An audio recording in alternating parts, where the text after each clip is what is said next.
What's going on, guys? Good morning. 6 o'clock from the 104.5 The Zone Studios. I'm Robert Walsh. Exciting week one slate ended last night with the Jets beating the Bills in overtime 22-16 thanks to undrafted free agent Xavier Gibson's 65-yard walk-off punt return touchdown. Sounded a little bit like this. Oh, it would sound like that if my stuff was accurate. We'll get to that in a second.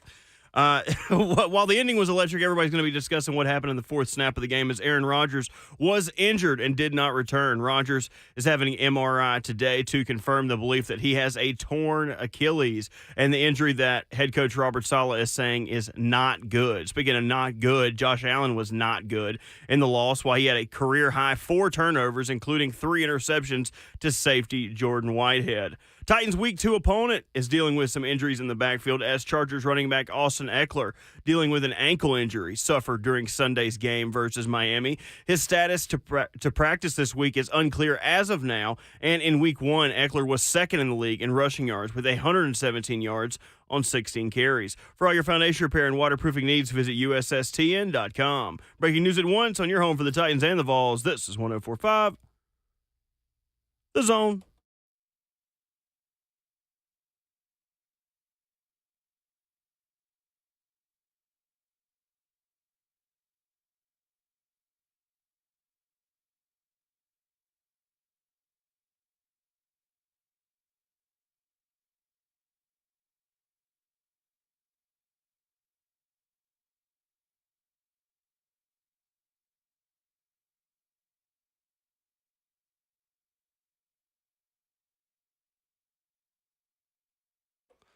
Welcome to your Tuesday morning on RKW, powered by All Four Seasons Garage Doors, recapping the NFL week that was. And odds are, if you pay a quarterback a lot of money, you're 0-1 going into week number 2. We've got Ramon Foster, Kayla Anderson, Robert Walsh, our producer. My name is Will Bowling. It is Tuesday, September the 12th. And would you look at that? Zach Wilson is once again the quarterback of the New York Jets. Your mom. Good morning. Good morning. Morning, good people. I think we're all on the same page because it was back to Monday Night Football. That means Ramon, Kayla, Will, and Bert stay up a little later. A little bit later, baby. But it was worth it last night. Oh, yeah. As to cap off the week 1 in the NFL, I was excited to stay up. I actually stayed up a little bit after. I was acting like a real adult last night, y'all. What'd you Staying stay up past till? 10 o'clock. Look at me. Hey. I know. And then I probably went to bed by 10:40. So No, that's not too bad. yeah, it's not too bad. That's good, actually. Had to stick around last night for a junior league JV game last night too. It was very interesting. Yeah. My youngest regular season is done. Playoffs will be up in about a week or 2. Playoffs? Yeah, playoffs. Yeah, they lost one game, had a 3-way tie or something, I think, too. Okay. I think a few teams that lost one game. So Do you real get any interesting. break in sports here in the next couple of months with the kids? No. I don't see any scenario of I that. don't see it. Yeah, if it's not me, it's my wife. I just got like a baseball Yeah, she's just showcase the next few representing, right? weekends. Yeah, it's just full-fledged, man. That's what I was telling you earlier last week. You come visit my house thinking we just going to be sitting around chilling. Around here, we go to work and we go to school. We play a lot of sports, but we better make good grades, too. There we go. Yeah, that's key right there. C's do not get degrees in the Not- foster Right. family. Hey, there's a few things because of the privilege that they have in life. Uh-huh. Them grades better not dip. I'm talking about bet not dip. I was taken to a parking lot and given a very stern one-on-one conversation the first time I ever got a C. Straight up. It was like, hey, we don't make C's in this family. So Whoa. figure that crap out. Let's go. Yeah, we prematurely went off one time. Yeah. Yeah, because the grading scale is different. 1, 2, Yeah. 3, and 4 for like elementary school or something like that. And 3 is basically you do your thing. 2 is where you're supposed to be. And sometimes having a blind 2, it's just, hey, you just don't know what we're talking about. And one of them brought home like a 2 or 3 one time. And we were just like, not in this house, just overreacted. And it was good because it set a precedent moving forward that, like Will said, we don't tolerate like bad grades. It's too much given in the household. You know what I'm saying? Or too much access. And we'll just I say agree. that. Too much access to drop the ball, no pun intended, on grades. There you go. Yeah. Keep your grades up, kids. Yeah, and especially for my oldest, if he gonna play baseball, you gotta not many full scholarships are given out. Exactly. Secondary Aaron Rodgers goes down on the 4th snap of the season last night, and the reports are that he suffered what is feared to be a significant Achilles injury. Robert Saleh saying after the game, Zach Wilson will be the quarterback moving forward, says it's not good. What's also not good is the opinion I already saw on Twitter about 10 minutes after Aaron Rodgers was seriously injured, while the body was still warm, where someone tweeted at the show and said, would the Jets want Ryan Tannehill? Let's just prematurely say that that's the dumbest opinion on Twitter.com yesterday, whatever it's called now. Please, please, please don't ask us if the Jets would be interested in Ryan Tannehill. Spoiler alert, they won't be. I don't They're see any not. scenario of that. I don't see any scenario of that. So what do you say? So stop asking? Yeah. Yeah. I'm not going to, so quit asking. Does gonna not happen. Please don't. Oh man. Hey. That was rough. Immediately. Rough. And what's so fascinating, I seeing the clips of Ryan, I was going to say Ryan Tannehill. See what you did, Will? You got me going on Ryan Tannehill to the Jets Let's conversation. not give Ryan that. Yeah, if you want to trade Ryan Tannehill to the Jets, turn on your Xbox or PlayStation, open up an old or new case of Madden, and enjoy. Go crazy, because it's not going to happen in the real world. No, it's not. But the reason for his injuries last night is partly because of his offensive line. Him being crowded by feet around him being pressurized, and eventually a 40-year-old man is going to pop. You know, Yeah. He got onto them in that Hard Knocks clip because he knew what it took. He knew what it looks like to be in harm's way, and his group put him in harm's way. Mekhi Becton, goodness gracious, whether you're left or right tackle, it's not been good. It's been bad. It's been a few guys you look at, it's like, golly, where was this P-word potential that they were looking for? That sucks, man, to have your franchise pretty much, to have the hopes of a fan base flushed down the toilet last night. Yeah. It was. It was crazy. And as much as I don't really like Aaron Rodgers, and I've been tired of that whole storyline, I do think it's fun to have new teams that are competing, right? And that gave the New York Jets a chance this year to really compete and see what they could do, possibly the playoffs and beyond, by just adding maybe a piece like Aaron Rodgers. Now,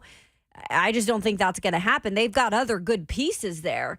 But with Rodgers, I almost feel like, guys, and I told you this before the show started, it was going to maybe happen at some point regardless. Yeah. Because you looked at Rodgers, he had a calf injury this last training camp, or issues, I should say. And it was on that left side. So you all think maybe it's been related to that, Achilles eventually popping. Yeah. It just happened to be on the 4th snap of the first game of the season.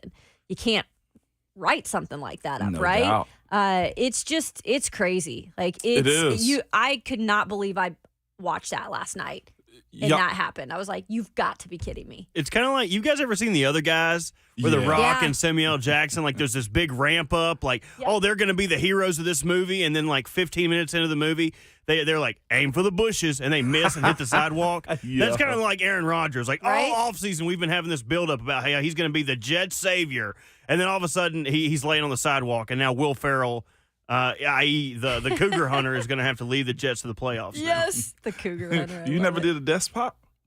you ain't never did a desk pop? What are you talking? Oh, God. 615-737-1045, our number this morning. You can join the conversation as well in the F&M Bank chat, Facebook Live, YouTube, Twitter, or Twitch. At 1045 The Zone, at Ramon Kayla Will on Twitter. Jeremy writes in on YouTube and says, what about the Bills? Would they want Tannehill? Now, that's a smarter question. Yeah. Honestly.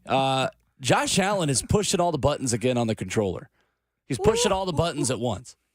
He now has 84 turnovers since entering the league in 2018. That is the most during that time frame. Now, in his 6th season, Josh Allen is also now the quarterback with the most overtime losses, including postseason, without a win or tie. He's 0-5 in overtime games, according to ESPN stats and information.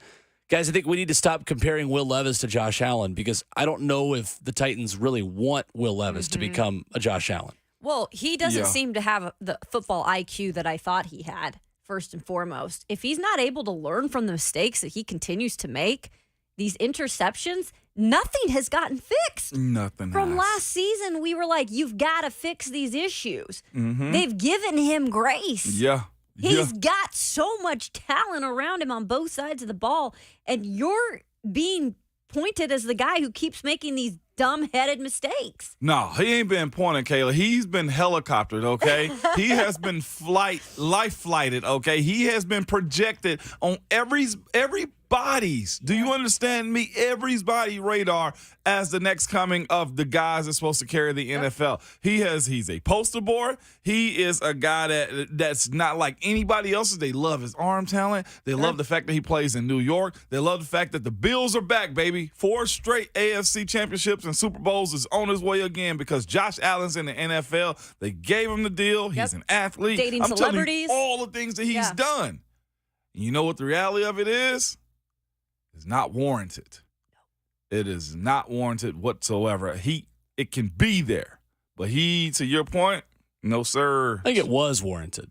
He's taken a step back the last 2 years now. Ooh, he's digressed. I think in 2021 it was warranted. But the continuation is Sure, what I'm saying. of course. Yeah. Like, Right. how come some get grace and others don't? Yeah. I don't even want to say grace. How come some just, man, he'll be all right I don't think he's getting grace anymore. anymore? No. And that's why I'm saying, poster boy, I get it. He's a QB. I get it. Right. But to say he's the next Don, D-O-N, Julio? no, I don't want to be in that conversation either. I just think he got comfortable, and it shows when somebody isn't able to continue to build off of what you have off of one season. You have to continue to battle because guess what? The next quarterback's coming out of the draft and ready to be the next poster boy. Yeah. And you have a time window with the Buffalo Bills. They have a window. It is shrinking quickly. And you're going to go back and be the guy that's pointed to that said, you it all up. Yeah. It's it's definitely within a window right now. It's definitely within a window. So you have 13 quarterbacks, guys, making $160 million plus. The top 10 highest paid quarterbacks in the league. 3 of them are tied for 10th. How many of them do you think won this weekend? 4. Well, that's correct, actually. 4 of them out of 4 of the top 10 Okay. highest paid quarterbacks won this week. Patrick Mahomes and Joe Burrow lost. Justin Herbert, 3rd highest paid, lost. Lamar Jackson, Robert was there to witness it with his own 2 eyes. Yep. Won. 4th highest paid quarterback in the NFL. This is total contract value, not average annual value we're going off of here. Josh Allen lost. Jalen Hurts won. That's 2 out of the top 6. Russell Wilson lost. Kyler Murray got to be tall enough to ride the ride. Deshaun Watson got a win. That's 3 of the top 9. And then Dak Prescott and Matthew Stafford, the other one. So that's Stafford, Prescott, Jalen Hurts, Lamar Jackson, Yeah. Deshaun Watson. So Yeah. 5, actually. 5 of the top 13 highest paid quarterbacks. Dang. Crazy. It is. So, new method in the NFL. Don't pay your quarterback. You'll be great. 615-737-1045 is our number. Coming up later in the show, Austin Price of VolQuest.com joins us recapping a disappointing performance for Tennessee in Neyland Stadium over the weekend against Austin Peay. There's talks of a players-only meeting in Knoxville. We'll see what the vibe is from the VolQuest perspective heading into Tennessee and Florida this weekend. You're Not That Guy at 8:20. And, of course, Ron Slay stopping by at 9:20 on the show this morning. But when we come back, top 7 and bottom 3, it's a difficult exercise early in the season. Who makes the top and bottom of our NFL power rankings in honor of number 73? We'll tell you coming up next.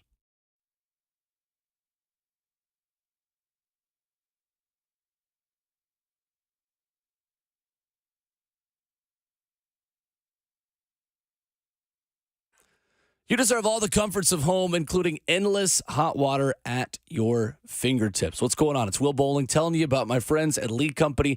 Tankless water heaters powered by new recirculation systems. They save energy, they save money, time, and space. Well, Lee Company always has a great offer for you. Listen to this one. They've got a limited time offer of $750 off a tankless water heater when you purchase a recirculation system. And to make the heater even sweeter, qualified buyers receive 18 months of 0% financing. That's $750 off a tankless water heater when you purchase a recirculation system and you're going to get 18 months, 0% financing. This is a great offer that you got to take advantage of today. And call my friends at Lead Company at 615-567-1000 or go to leadcompany.com/promotions to get $750 off a tankless water heater right now at leadcompany.com. 615-567-1000. That's Lead Company. All you need.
Tuesday morning on RKW, and it's powered by All Four Seasons Garage Doors. You can watch the show wherever you go. If you're headed into the office early this morning, pull us up on your phone, your tablet, your desktop.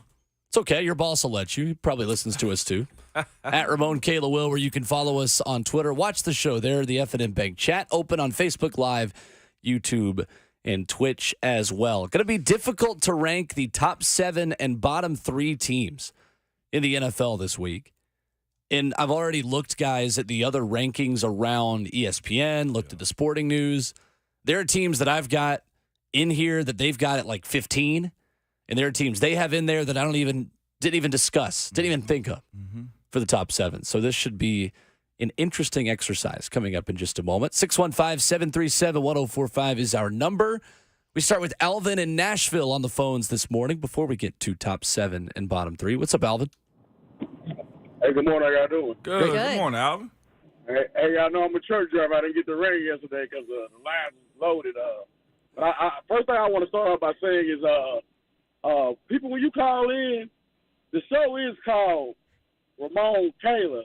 That means a woman right there that Thank you. Respect the queen. Thank you. Respect the queen. Appreciate it. I'm glad you called out that caller from yesterday. Yes, ma'am. I heard it. Yeah. Okay, so let's get it started. Ramon Foster, last year, what was the biggest problem with the Titans? Protection. The O-line, correct? Yep. Okay. So I feel like this. This is how I feel. People are saying, oh, man, Ryan Tannehill, it was the line last year. Man, I'm going to be honest, man. Have y'all ever seen that movie called Get Out? Yeah. Yeah. Okay. Cincinnati has Ryan Tannehill in a chokehold. I'm going to tell you why. When them fans were saying who they, he probably thought they was talking about the Bengals, but they was talking about the Saints. This man is in a trance. This man could not make no throws at all. D-Hop was like, man, I'm open. The throws that he couldn't make, Colt McCoy made to Ryan Tannehill. Also, isn't Colt McCoy a free agent? Yeah. Correct. Okay. We might need to start looking towards that way if Ryan Tannehill can't get it together. Because I'm going to be honest, Ryan Tannehill, he does good against defenses that's not elite, that's not top 10. But the Saints last year, their defense kept them in a lot of games. Mm-hmm. But I appreciate everything y'all do, man. I'm a truck driver. I'm out here. I'm blow the horn for you. Hang up. Hey. That was awesome. That's getting me going right that there. was the coolest part. It was. Thank you, Alvin. Alvin! Looking forward to our Ramon and Kayla top 7, bottom 3 coming up in just a moment. This morning on Ramon and Kayla, powered by All Four Seasons Garage Doors. Yeah. He honked the horn. He did. The horn. No, maybe the horn covered up saying my name. That's what it was. That's what it was. I could not care less. Alvin's a favorite. Alvin's cool, man. He said it. Let's take it back to Tannehill and the Bengals, man. Wow. He's in get out. Yeah, I mean, there's no way you're going to bring in someone like Colt McCoy when you want to develop 2 quarterbacks on your roster. So, yeah, I mean, the only way the Titans are making a change at quarterback, guys, is if things go south to the level they did in 2019 with Marcus Mariota, and you're 2-4 again, or you're 2-5 or 1-5 and anything like that. Yeah. And then after the early bye week, you can change things up. And then the worst case is you get a good draft pick. The best case is you figure out you got somebody good. But we are not close to that scenario. Not yet. And the Titans haven't even played a home game yet. No. The Titans could easily be 1-1 next week and have the same record as Kansas City, possibly Cincinnati, possibly Buffalo. So, look, I mean, a couple of years ago when the Titans were the 1 seed, they lost in week 1 to Arizona. And the Aaron Rodgers-led Packers got absolutely blitzed by a bad New Orleans Saints team in Jacksonville in a weird game. And then they were also the 1 seed. So week 1's a liar. I think we got to pump the brakes on that. Pump the brakes on the truck a little bit as you blow the horn, Alvin. But we appreciate the call. Let's go to Matthew in Franklin up next before we get to top 7, bottom 3. What's up, Matthew? Good morning, friends. How's everybody this morning? Great. Good morning, Matthew. I was channeling Ramon Foster yesterday. I've got a good friend that's a die-hard Alabama fan. He loves that school. He was down, Ramon. I called him. I said, brother, let me take you to lunch to make you feel better. He said, man, I'd like that. He said, where are we going? I said, Longhorns. Longhorns barbecue. Matthew, call Did he back opt anytime. out? Did you at least get extra rolls, Matthew? Matthew and Franklin bringing it this dang. morning. I used- Longhorn Steakhouse, the absolute greatest. Call back anytime, Matthew. We had a barbecue place called Longhorns that I loved. Really? I never heard of that. I Yeah, haven't either. back in Idaho. Oh my gosh. Well, that was solid. That was pretty good. If you were Those feeling rolls down, with the honey butter. oh my gosh. I'm so hungry. I might have to stop by later. Go to that meat window and pick out which steak you want to. That's probably the wrong phrase to use this early in the morning. Meat Window is a good band name. Meet with Yeah. Musical guest. Meat Window. Oh, you messed me up, Will. Oh, you messed What me do you up. least expected? What the hell His is wrong stomach with you? already hurts. He doesn't need to be laughing back there. Oh, it's great. When you go up to the window, you pick out your specific cut of steak. Oh, God. Then if you pick the wrong one, it's a mistake. 615-737-1045 is our number. That's the bottom three of jokes I've ever told on the show. How about bottom three teams of the NFL after week one? Jeez. How are we supposed to reset after that, man? God, that was solid. This is what we do on Ramon Kayla on 1045 The Zone. Well, at least you're not a woman because there's only gentlemen on this program. So Oh, man. Well, you know what? All three of my letters and Bert is still on this daggone show. Okay, there we go. As a matter of fact, I'm going to move my name last after saying meat window. Oh, me oh my. All right. Number 30. My number 30, they deserved it too. Punks. Steelers. Put them in at number 30. wow. You get smacked 30-7 at home, and there was absolutely no way to come up out of the hidden place. You deserve to be number 30. San Francisco showed the Steelers what preseason and regular season means. Christian McCaffrey, solid. Brandon Ayuk, solid. Deebo Samuel, solid. And what I'm hoping moving forward is the NFL gets to a point to where they stop putting these starting quarterbacks, these first-round quarterbacks on the pedestal. Yeah. Brock Purdy, NFL football player. oof, yeah. Fair enough. Kayla, number 30. Number 30, I am still going to go with the Indianapolis Colts. I still want to put them there because despite Anthony Richardson having an okay showing for his, rookie, obviously opening up act, he did get a little banged up, which I am worried about long-term a little bit with no help with having Jonathan Taylor. He's going to run that ball. He's going to run it a lot, right? Yeah. And that leaves him a little bit more susceptible to banging up that knee anymore. I think he's going to be good to go. But overall, guys, I just think it's going to be a figuring it out kind of season. And I just think the defense doesn't look as good as maybe we thought it could be. Yeah. So I'm going to put them at 32. I'm also going to put Indy at 30. Or you have them 32 or 30? 30. I'm Okay. sorry. Yep. That's my bad. Yes. I'm going to put Indianapolis at 30 as well. I think Anthony Richardson was good. He's 24 of 37 for 223, 1 touchdown, 1 interception. It was interesting, though. This was from Nate Tice on Twitter over the weekend, who writes for Yahoo, a podcaster talking NFL on the Athletics Podcast Network, who had a spray chart from NFL Next Gen Stats of his targets, all of them, and where he was trying to throw the football. Of his 24 completions, 5 of them were to the left of the right hash mark. He was reading half the field the entire football game. I'm not even meaning like just to the left, like to the left of the right hash mark. So you're talking about 20 of his 24 completions were to the right side of the field. They're having him do very little right now, and I think that is going to catch up to Richardson faster than it does any other quarterback within that rookie class. Now, that being said, when you run that RPO-based scheme and you only have to read a couple of guys in the secondary, that scheme is conducive to keeping it simple for a rookie. Sure. So that's fair, and that's why Jalen Hurts has been so successful. You put Jalen Hurts in a Ryan Tannehill offense, the guy's nowhere near NFL MVP. Jalen Hurts has to be used, in ways that make him good. Anthony Richardson has very similar strengths, and he has the same offensive coordinator in Shane Steichen in Indianapolis. So I do think that the Colts were better than I expected, I still believe they have a long way to go. And they got a benefit of a fumble that was, open hand pushed up by the quarterback. And, Titans got 0 points on that play, and Colts got 7. Anyway, Robert, number 30. They were 31 last week for me. They bumped up just a little bit, moving on up. The Texans. I thought, despite in a loss, I thought they looked like you could see the wheels starting to turn and what they're trying to do. They had a great pass rush. They were disruptive in front of Lamar the entire game, and they put C.J. Stroud in a lot of third and longs and a lot of third downs. And I think the number is he hit 12 of 16 passes on those third downs. So they weren't doing anything crazy, but still the growth you'd like to see out of a quarterback. He hung in there, said the right things after the game. I got the Texans at 30. And they also missed a starting right tackle too, correct? Yeah, 3/5 of their starting offensive line was out. Number 31, Ramon.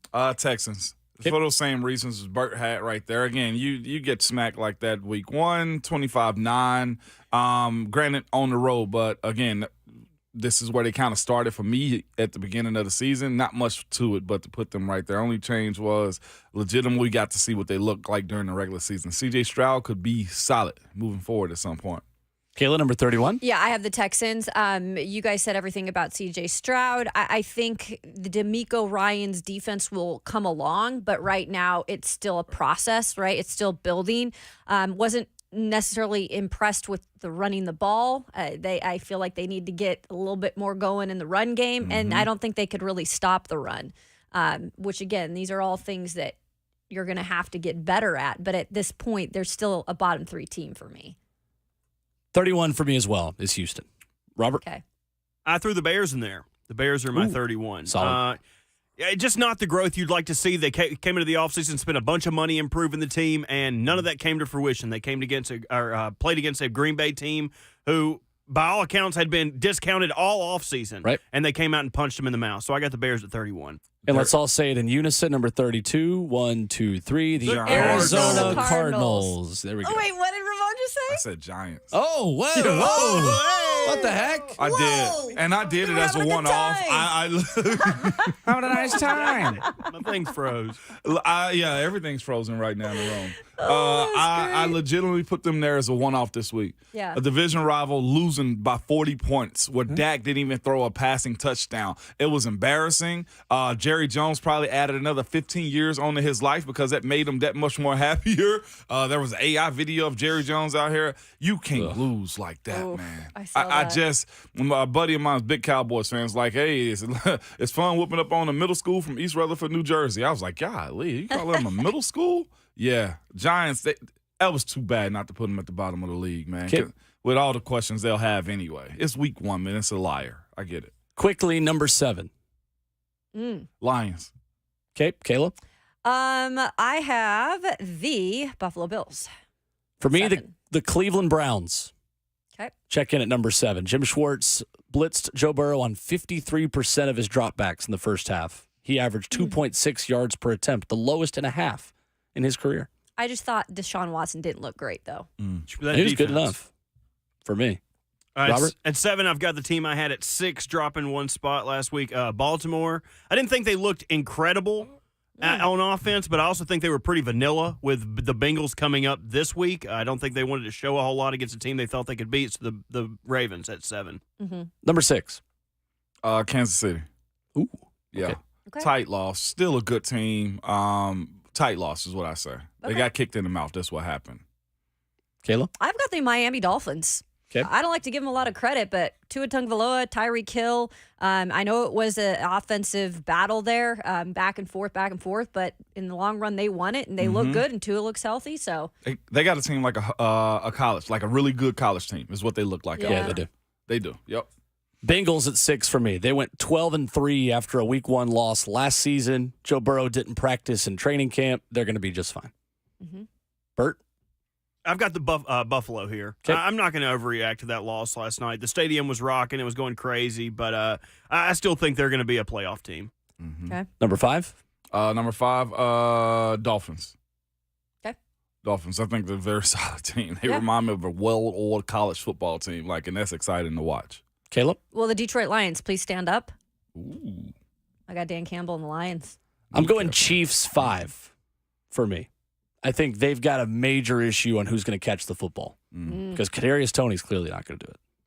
I've got the Cowboys here. Offensive explosion, defensive explosion. Just a lot better team than I thought they would be this early on the season. Sure.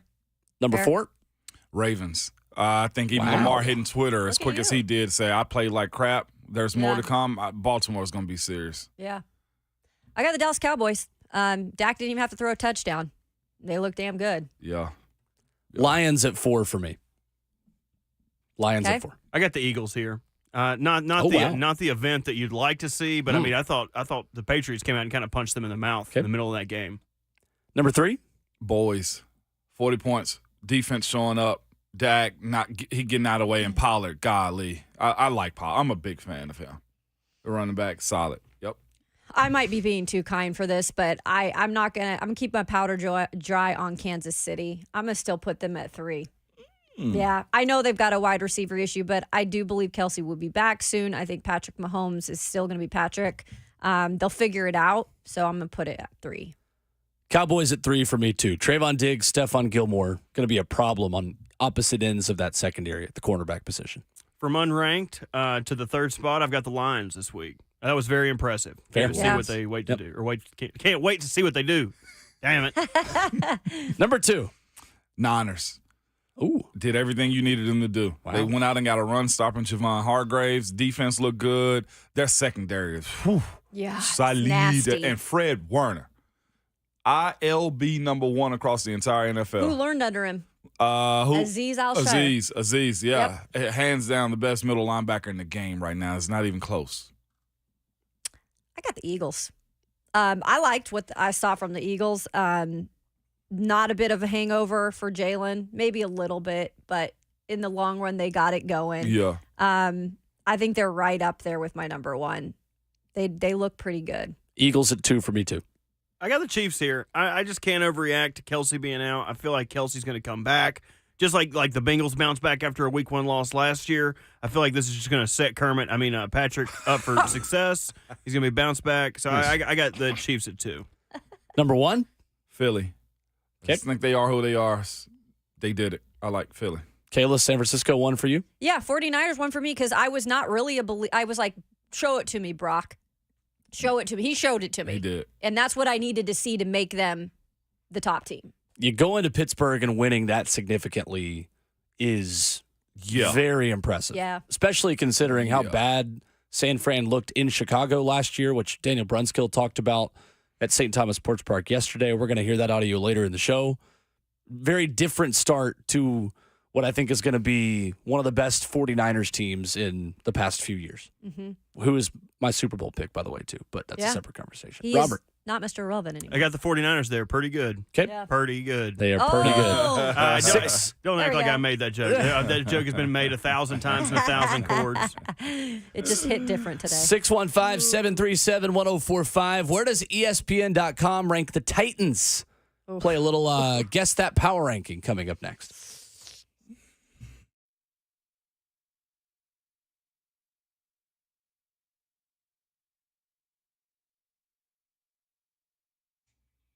Hey, it's Ramon and Kayla with more about Window Nation and more from Window Nation, too. When it comes to new windows, Window Nation always gives you more, but now they're giving you even more. The more windows you buy, the more you save. Up to 50% off, plus a lot more. Plus, pay nothing for 2 full years. It's another amazing deal on windows that deliver more for your home. That's more energy savings, more value, more features, more options, more beauty, Kayla. Yeah, you said energy savings. Save up to 30% on those energy bills. We go from summer here to the temperatures drop real quick, so you're going to be pumping up that heat soon. And you're maybe wondering, well, what does Window Nations do? Like, how much can I feel comfortable with them and what they're installing? Well, they've installed nearly 2 million windows. They got a 96% perfection rate. So they are definitely one of the top window companies in the entire country.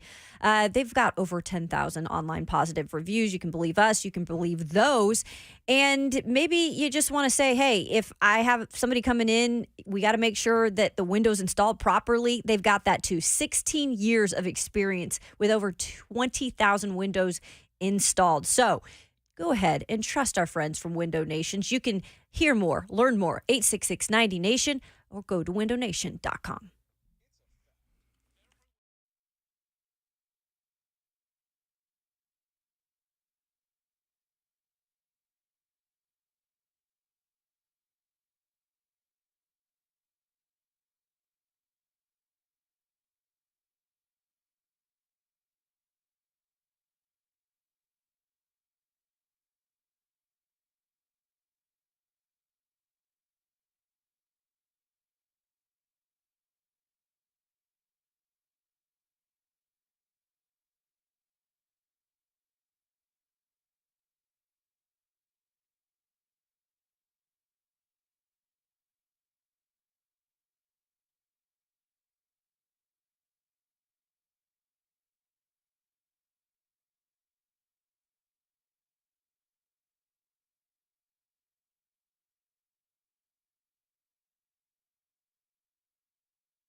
Good morning to have a good morning on RKW. We're powered by All Four Seasons Garage Doors. Coming up in 15 minutes, you'll hear from Mike Vrabel as he assesses Ryan Tannehill's play over the weekend and perhaps was a bit more honest than he was on Sunday after he got to watch the film. We'll give you that audio coming up. 615-737-1045 is our number. Where did ESPN.com in their power rankings rank the Tennessee Titans? Again, a holistic effort from beat writers, from ESPN full-time staff that is in Bristol, all of these things that we don't necessarily care about where the Titans are. But as we tell you on this show, it's okay to keep a pulse on what national talking heads talk about when it comes to this team. Let's guess where we think the Titans are ranked. I'll go 24. Kip, good show. I'm going to go a little bit lower. Let's give it 27. Robert? I'll say 25. 27 is correct. Hey, we're having a good time. ESPN.com having the Titans at number 27, ranked only ahead of the Panthers, Bears, Colts, Texans, and Cardinals. Wow. So, second in the AFC South. Nice. Goodness. Good work. Goodness. What's wrong with you? Yeah, Titans are much better than the 27th team in the NFL. I agree. Who would you rank them over, performance-wise, from Sunday? Not saying you're wrong, just curious. So the teams right in front of them, Denver. I would have them in front of Denver. The New York Giants, I would have them in front of the Giants. Yep. The Tampa Bay Buccaneers, I would have I would have Tampa higher than 24 also. Yeah. That was a Going to big Minnesota and winning is not particularly easy. And Chase McLaughlin hit a 57-yard field goal. Yes. Decent. Not bad. Falcons at 23, I'd also have the Falcons higher. There's a lot of teams that are 1-0 that they have ranked in the 20s. Let me ask you this, because I hadn't looked, because you mentioned one team that's not that low. Where's Pittsburgh at then if they're not behind the Titans? They've got the Steelers at 16. Classic media bias. This is why we don't necessarily care what national media thinks sometimes, is because the name brands like Pittsburgh get ranked 16th after getting blown out on their home field. Yeah, right. Even 16th. Ramon's saying, yeah, right on that. 16th, right in front of New England at 17. That was my next question. And Seattle at 18. What? Oy. After Geno said, oh, Yeah. God. That's a lot of teams that lost on their home field. Badly, too. I know. Yeah, okay, now I'm side-eyeing whatever's going on now. They've got the Saints at 15 as well. I guarantee you if the Titans had won in New Orleans, the Saints would still be like 19 and the Titans would be like 20. I mean, it doesn't matter, again. No. But it is still fascinating to me, the opinion of this Titans team nationally. Ryan Tannehill didn't do himself any favors because he proved the people that don't really watch Ryan Tannehill right. People that don't watch the Titans and think Ryan Tannehill is a bottom 10 quarterback in the league. He was on Sunday. Mm-hmm. But I'm sure people were very reasonable yesterday, not calling for any heads or quarterback course not. switches. Never. You should have been here. None of them did. I am glad I was not. Sounds like a whole lot of phone answering. I Yeah. haven't seen Jackson work so hard I in my know. life, man. we got a lot of, Malik couldn't have been worse. Yeah. We got a lot of that. We got a lot of just love for everybody else but 17. It was a lot going on yesterday, Bert. A lot going on, man. What was the most egregious thing we heard yesterday? Oof. It's a good question. I don't know. Trade him to the Jets is pretty out there. We got Yeah. that tweet last night. Right up there. That does count. It wasn't on the show itself, but it was tweeted to the show.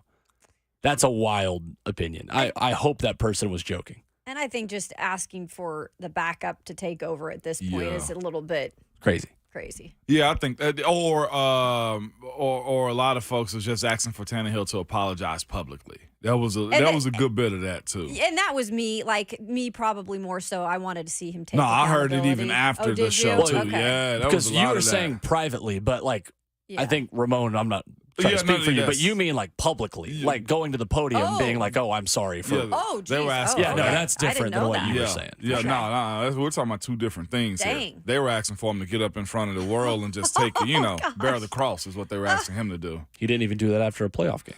No.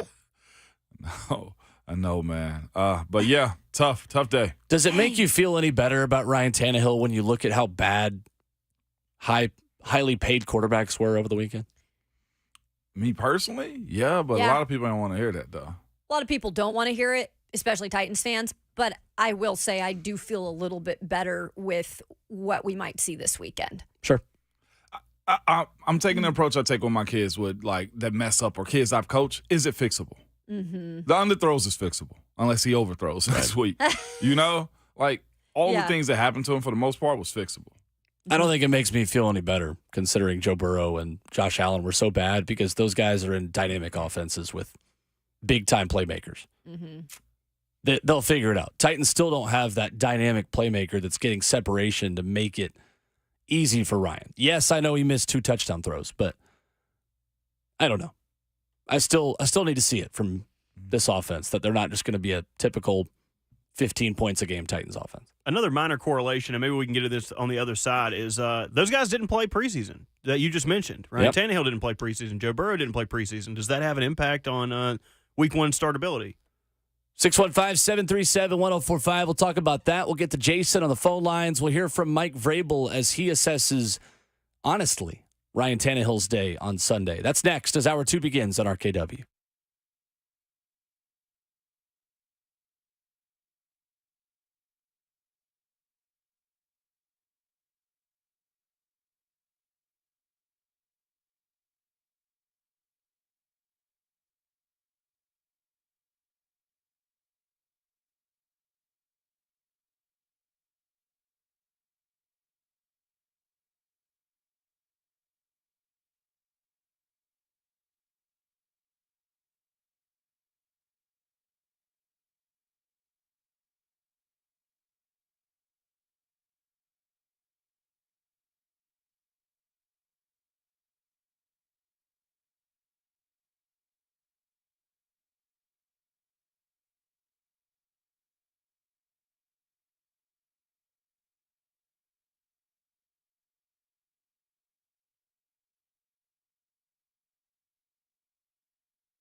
What's going on? 701. Good morning from the 104.5 The Zone Studios. I'm Robert Walsh. Exciting game ended week one of the NFL slate last night as the Jets beat the Bills in overtime 22-16 thanks to undrafted free agent Xavier Gibson's 65-yard walk-off punt return touchdown. It's a short punt. Gibson on the return. Near side. I don't see any flags. Gibson inside the 30. Hits the Jets. And he's going to go. Jets win it. Touchdown, rookie Xavier Gibson. Game over. While the ending was electric, everyone's going to be discussing what happened on the fourth snap of the game as Aaron Rodgers was injured and did not return. He's having an MRI today to confirm the belief that he has a torn Achilles and the injury that head coach Robert Saleh is calling not good. Josh Allen was not good in the loss last night with a career-high 4 turnovers, including 3 interceptions thrown to one Jordan Whitehead of the Jets. Titans' Week 2 opponent dealing with injuries in the backfield as Chargers running back Austin Eckler is dealing with an ankle injury suffered during Sunday's game versus Miami. His status to practice this week is unclear as of now, and Week 1, Eckler was second in the league in rushing yards with 117 yards on 16 carries. For all your foundation repair and waterproofing needs, visit USSTN.com. Breaking news at once on your home for the Titans and the Vols. This is 104.5 The Zone.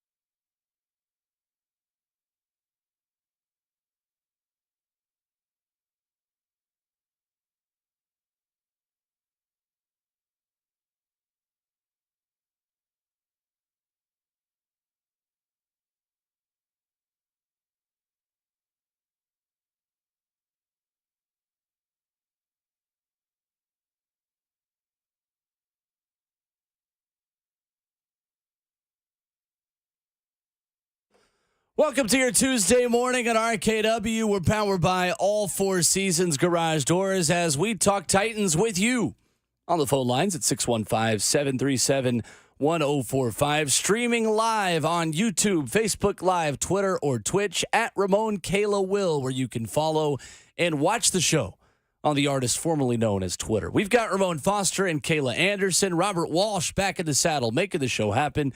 My name is Will Bowling. VolQuest's Austin Price coming up in 15 minutes as Florida Week begins for the Tennessee football Volunteers. Much more coming up on that as the day and week continues.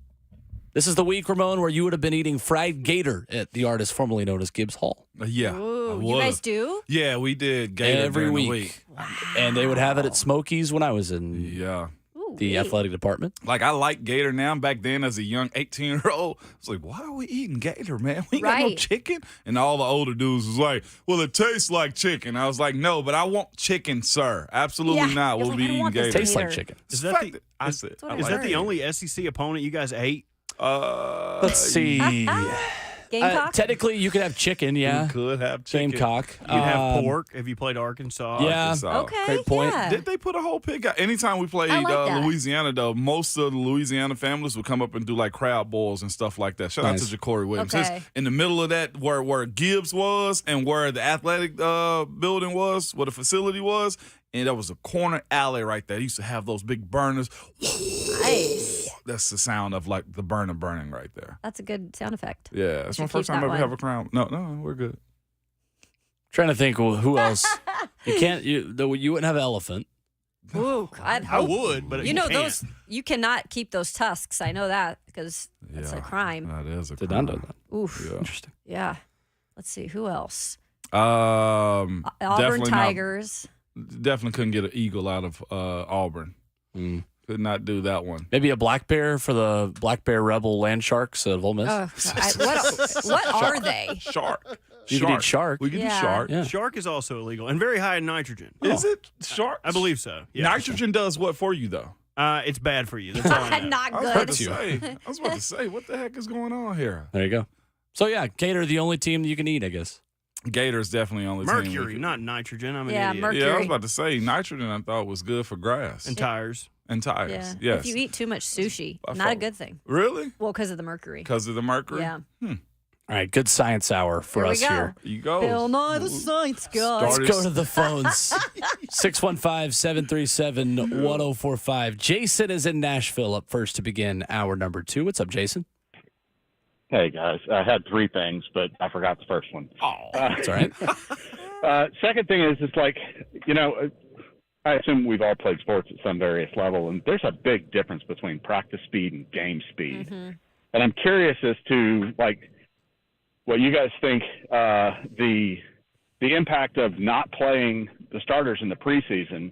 Like, the offensive linemen look slow and sluggish. The quarterbacks and the receivers all seem odd. Not just the Titans. I mean, league-wide. Missed passes. How many interceptions this weekend by good quarterbacks? The other thing I want to your interest in is, like, you look at Cleveland, you look at Cincinnati. Those markets aren't any bigger than ours, and yet they regularly seem to assess and grab better talent than we do, directly from the draft and from the open market. And, like, what the hell? I mean, it seems like that's going on for years now with us. We have one or 2 years where we're decent, and then it's a complete and total meltdown. And I'm trying to figure out if it's not Vrabel, it's not the GM. It's like the Titans and the Oilers have been like this off and on for 30, 40 years.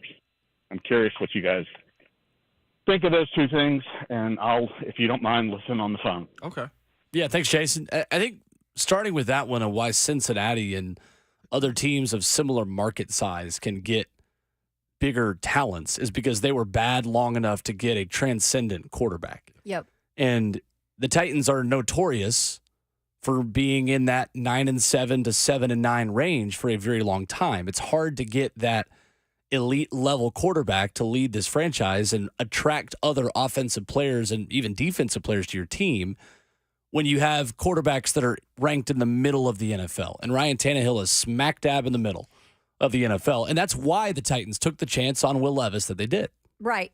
And you're right about the draft, Will, because a lot of these teams have been so bad for so long. Now they've got talent, first-level talent, first-round talent that is now at their best. And so they can attract those free agents when the time comes. I will say this, though. Since Mike Vrabel came to Tennessee, he has helped that. He has helped bring kind of a nuance about Tennessee and the culture here that he's been able to attract some free agents. D-Hop would have never come here, I don't think, if it wasn't for Vrabel and him kind of presenting this picture of, I know D-Hop said that there was other guys that turned him down, but there's been free agents in the past that have come here too. Now, not all of them have worked out, but names that have come here because I think Mike Vrabel has turned the culture into something where players want to come and play here. Now, is it working out? I don't know. Like these free agents that they added this year, not big names, but maybe they'll be the ones that work out. Yeah, for sure. And like I said, as far as bringing the free agents here, you just don't want them to strike out. I think Clowney coming here and other guys, like even Julio was a spark that this city needed. But what it did for the team was minimal at best, and it's a matter of simply winning. Again, you don't get those guys, those picks, because you don't suck as bad as they do. That's essentially what we're falling into. Will's point just said a second ago, you're always going to be just good enough when you're bad. That's because you have a team and a culture and a coach that want to win at all costs. That's what you're running into right now. Right. You're kind of middle of the ground, right? Middle of the road. And I'll say this. How bad do you want to suck as a team? How can you stomach suck, like being that bad as a team? Can you really think about this when you're asking these types of questions, though, too, as far as, we want a Jamar Chase and a Joe Burrow and, of course, next year's Marvin Harrison Jr. Are you really, as a fan, wanting to concede and say, I'm willing to be this trash to get better picks?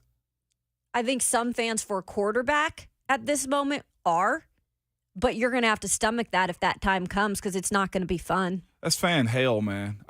You just got to be a bad team. You don't want to intentionally be a bad team. This was Mike Vrabel yesterday speaking about the current quarterback and the below average play for Ryan Tannehill on Sunday. We have to be better. Ryan has to be better.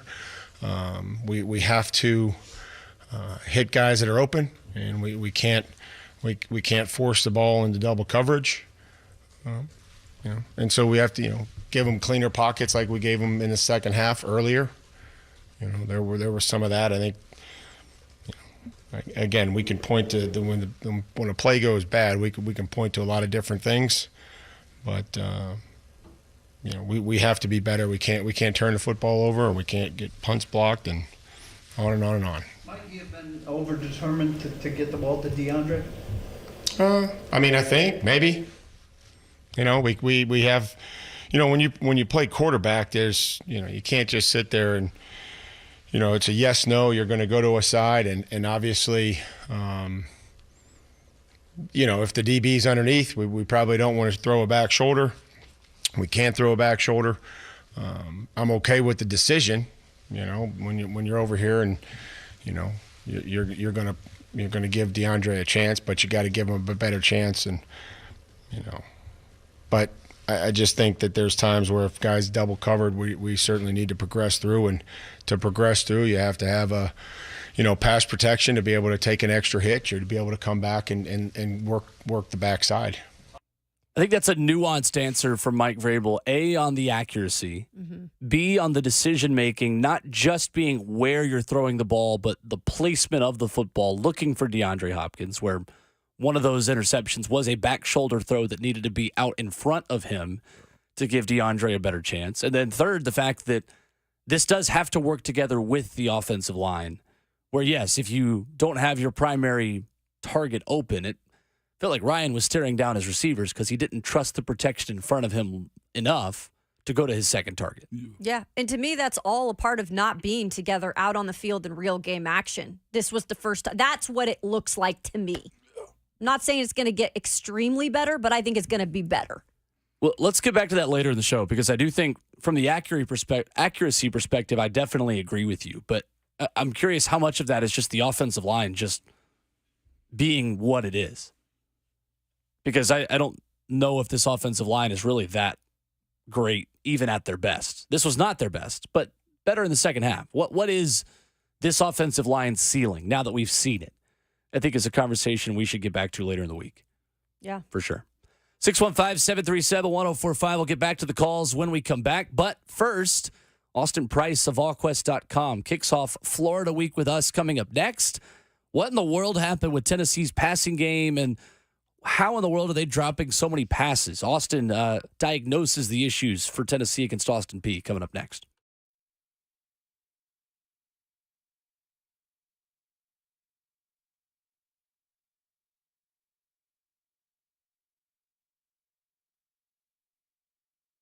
It's official. It's football season, y'all. I know you know, and it's time to make a switch. And that switch is to Zen Sports, the fastest growing sports book in Tennessee, changing the betting bonus game with their cash reward program, okay? When you sign up for Zen Sports with the referral code, you're going to earn a welcome bonus that gives you 5% cash back on your total betting volume for the first 15 days of betting. 5%. Think about that for a second. That's insane. It's just straight cash right back to you. Zen Sports offers an incredible, easy-to-navigate mobile app also. So you can find the bets you want to make on the games you want to bet on, and they guarantee you won't find an easier way to build parlays. What are you waiting for? Stop wasting your time and money on other sports books when you could be earning real cash rewards with Zen Sports. Download today on the App Store or at zensports.com. Your wallet will thank you later. And if you have a gambling problem, call 1-800-889-9789. Terms and conditions apply. You must be 21 years and older and present in Tennessee to bet.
Tuesday morning continues right here on RKW. We're powered by All Four Seasons Garage Doors as we kick off Florida Week. Tennessee taking on the Gators under the lights at Ben Hill Griffin Stadium this weekend, and we get the latest from our good friend Austin Price of VolQuest.com every Tuesday morning at 7:20. What's up, Austin? How are you? I'm doing great. How are you all? Good. We are doing good. We are better than the way Tennessee's receivers looked on Saturday against Austin Peay. 5 drops, a disjointed offense, the lowest amount of points ever in a home win for Tennessee under Josh Heupel. How do you explain the performance for Tennessee on Saturday? Well, I mean, you can explain it a few different ways. I mean, just being out of rhythm, being out of sync, the delay, playing an FCS opponent. At the end of the day, though, it's still simply pitch and catch, right? I mean, like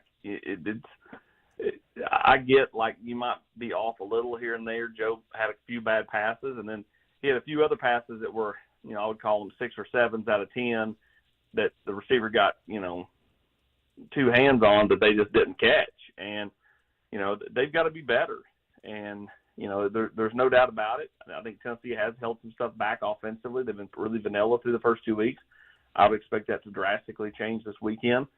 But you still have to execute. They can scheme them up and get guys wide open. There were guys wide open Saturday. You still have to connect and really be good in your fundamentals. So, I think Tennessee, will bring a better game, as far as more focus to Florida Saturday. But how do they execute? Is Joe in better rhythm? Do the receivers catch the ball? Does the offensive line, hold up? Does the running backs, not miss a pass pro, when they're trying to take a deep shot like they did Saturday? All that stuff, determines whether Tennessee has success Saturday or not against a Florida team that's not very good, but still plenty capable of beating you. And Tennessee fans know that they should have won several games in the last 15 years in this series, and yet they haven't. In Austin, it's interesting because you go back in a year exactly, and Tennessee was underwhelming in a Week 2 win over Pittsburgh. Obviously, that's a much bigger test, a much better opponent than Austin Peay. No disrespect to them, but the mood changed quickly in that locker room after a win against Florida and going into that week against Florida in Neyland Stadium last year. What do you think the mood in that locker room is right now, Austin, as they diagnose some of those issues and just try to figure things out, have a little bit of a come-to-Jesus moment so early in the season? Well, I think that, the mood is one of determination and focus. To have a quote-unquote players-only meeting, and that stuff happens a lot. Like that's, much more is made of it because Tennessee beat Austin Peay 30-13. Tennessee went that game 63-3, and one of the coaches leave the room. A few leaders step up and say, "Man, this is Florida week. We got to be focused." That's technically about the same thing that happened, over here over the weekend, and no one would say anything about it. But because Tennessee only won 30-13, it's much is made of it, and I think that they are a focused team. It still just boils down to simple execution heading into this game, and I think that defensively Tennessee is good enough because through 2.5, almost 3 quarters, Tennessee gave up 123 yards. To Austin Peay. They ended up giving up like 360, but a lot of that was against, third and fourth stringers in the fourth quarter. For my liking, I think Tennessee's defense will keep them in most every game, and I think this one's no different. And so this boils down to how does the offense execute. If it executes really, really well, I think Tennessee can win this game by 2 touchdowns. If it doesn't, this could be a narrow Florida win. That's kind of where I'm at with this game. I think this is either going to be a really, tight game where, you've almost favored Florida because of their history in this series, or something like 95 Alabama or 92 Florida. Yeah. Austin, man, fairness is a word that's not really associated with sports when it comes down to performance and stuff like that. But I was talking to one of my reps about the way we view Hendon and the way we view Joe. I feel like we're conditioned to believe Joe, if a pass is off by, a foot or two, then it's all him and the receivers, not supposed to catch the ball. But if it was Hendon, we'd be blaming the wide receivers more than anything. Is that fair or unfair to Joe to say we're kind of conditioned to think that he's going to go back to old Joe? Well, I think it's totally fair. Everyone's conditioned that way because of the Pittsburgh game 2 years ago.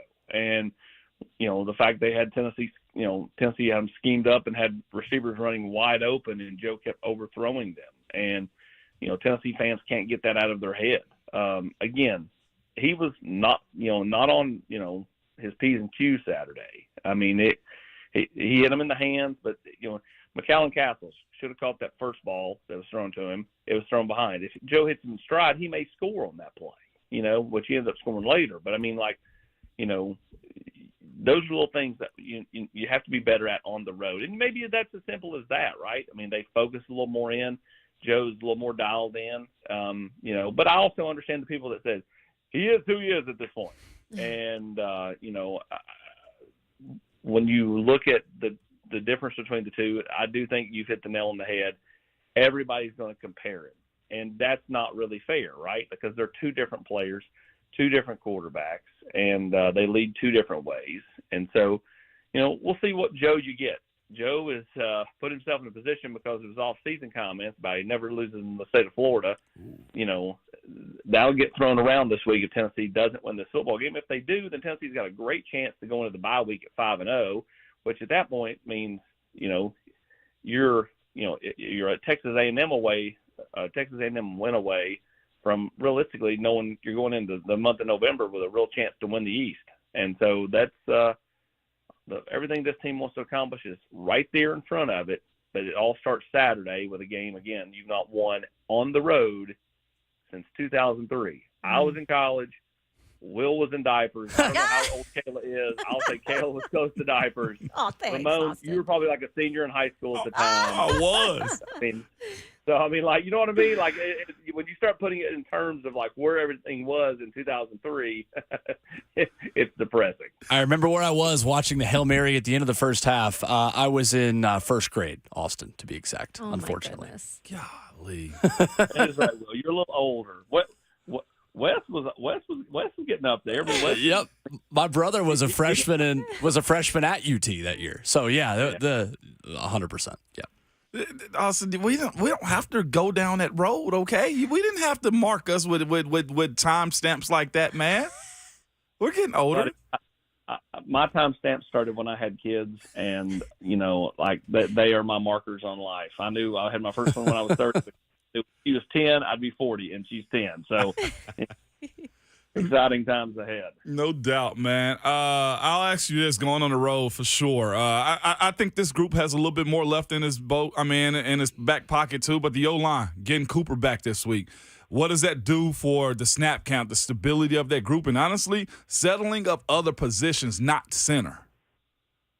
Well, I just think you feel like the best way to put this is, like, even if Cooper's not, even if he's able to play, and I think it's trending that way. I don't think it's far-fetched to say he's going to play Saturday. I also don't think it's a lock, but I think it's definitely trending that way. He has put a ton of work in the tubs and in the pool and just pushing sleds, and we'll head to the practice field right about now. To really kind of go through a full practice for the first time. But I think it just when you're Sprags and you look to your left and there's Cooper, you're like, all right, it's just like, you know what I mean? Like, it's like that trusty old, utensil used at home that you've used for years. I mean, you look to you know what Cooper's about. Not that Ollie has done a bad job, because Ollie's done, I think, a really solid job through 2 weeks. But getting Cooper, I think, back helps just the thought process, the comfort level for Joe, for the offensive lineman beside of Cooper. And, other than that, I don't think it changes a whole lot. I'm interested in what they continue to do at right tackle. I would say they'll continue to split time between Crawford and Mincy, but, Sprags is your right guard. And, Carrick looks like he's definitely locked down the left guard spot for now. And obviously John Campbell is your left tackle. So I think it's just more about just the comfort level that Cooper brings. And we'll see if he's able to go Saturday, but I think it definitely feels like it's trending that way. Austin Price joining us now. And Austin, just another thing that they want to continue to prove upon, and I know that's something that Josh Heupel was asked about, but just maybe why the offense hasn't been able to be as good on third down through 2 games.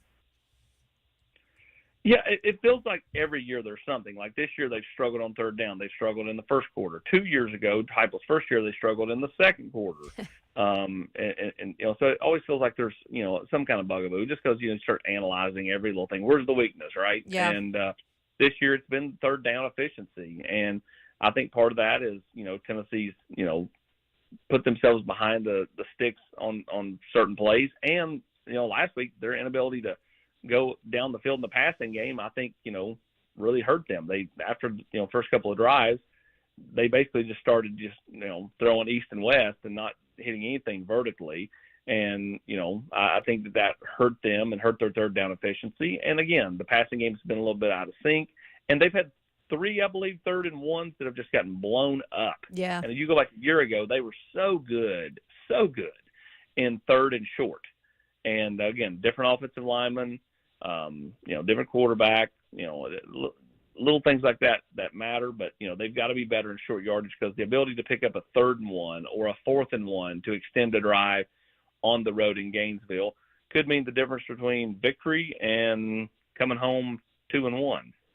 The Swamp is an interesting place. I got the chance to go there when I first moved here to Nashville, and it was a day game, but it was still just incredible in terms of the atmosphere. And, I'm sure they're going to get that going down there on Saturday. Austin, when it comes to this Gators team, a lot of athletes, a lot of speed there, but how big is it to just first and foremost focus on bottling up that run game to not set up for the play action? Yeah, Florida, they fell behind at Utah. They weren't able to run the ball a whole lot, and Utah really did a nice job of shutting down the Florida running game, and I think that's where they won the football game. Mm-hmm. Last week, obviously, McNeese State not nearly as talented as Utah. Florida able to get the running game going. Tennessee's defensive line has been really effective. They're going to look to shut down Florida's running game early and often.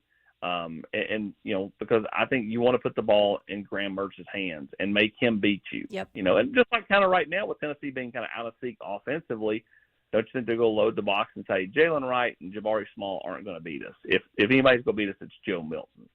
We're going to make Joe show us he can complete passes vertically, and then we'll adjust. And same thing I think is going to happen with Tennessee's defense against Florida's offense. And so the crowd will be into it early. That they will be into the football game early because it's Florida and Tennessee, and they want to continue their run of 20-plus years of winning in the Swamp against Tennessee. But this Florida fan base is really looking for a reason to leave, in my opinion. Like, if Tennessee comes out and jumps on them early like they did at LSU last year, I think Florida fans are looking for a reason just to say, I'm done, and walk out the door. So I think this is, Tennessee, that first quarter is huge. On both sides of the ball, because if Tennessee can get off to a good start and get a little bit of momentum and start flying around to the ball in defense and make some plays on offense, and I think there's a real chance to, quieten the swamp, drain the swamp, so to speak, early on. Austin, have you been surprised about Dante Thornton's usage so far? Why do you think we haven't seen more of him being involved in this Tennessee offense? That's a great question. You go back, he played a lot more against Virginia than this past week. I mean, he played basically 2 series, and that was it. And, had the drop. And, it is a bit puzzling just because Joey Halsley and Kelsey Pope and Josh Heupel, I mean, Halsley called him a freak in fall camp. Well, I mean, don't you normally put your freaks on the field? Right. I mean, it just seems odd. I mean, I don't know if it's something that he's been doing, that the staff hasn't liked as far as his route running or just the drop. I mean, if you go, not play kid because they dropped the ball, and you'd be rolling with some walk-on receivers because all the receivers have dropped passes at this point. So, I do think the usage seems a bit odd just because of how they built him up in the off season. We'll see if he gets a little bit more run on Saturday. Austin, Boot Carter is taking an unofficial visit to Colorado this weekend. Big in-state target and commitment for Tennessee right now. How big of a worry is that for Tennessee at this point on the recruiting front?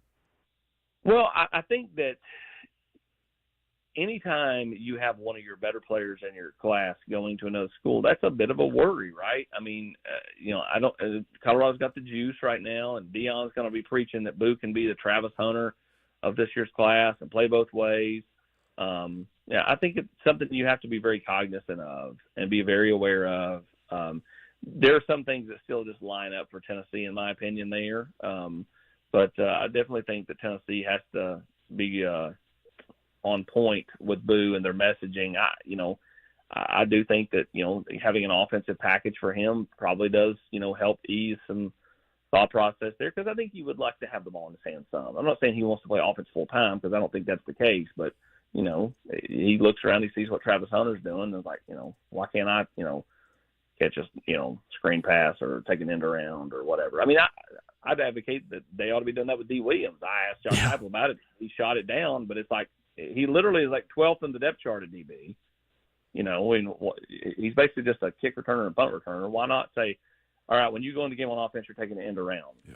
We'll only use this once or twice, and that's your deal. I mean, like, I guess sometimes I don't understand certain lines of thinking, but hey, they have their thought process and they're the coach. So, with Boo, I think that they're very aware. I think they were in contact with him last night when that news came out. And, again, I think you just have to survive visits and get him back up here as quickly as possible, likely for the South Carolina game.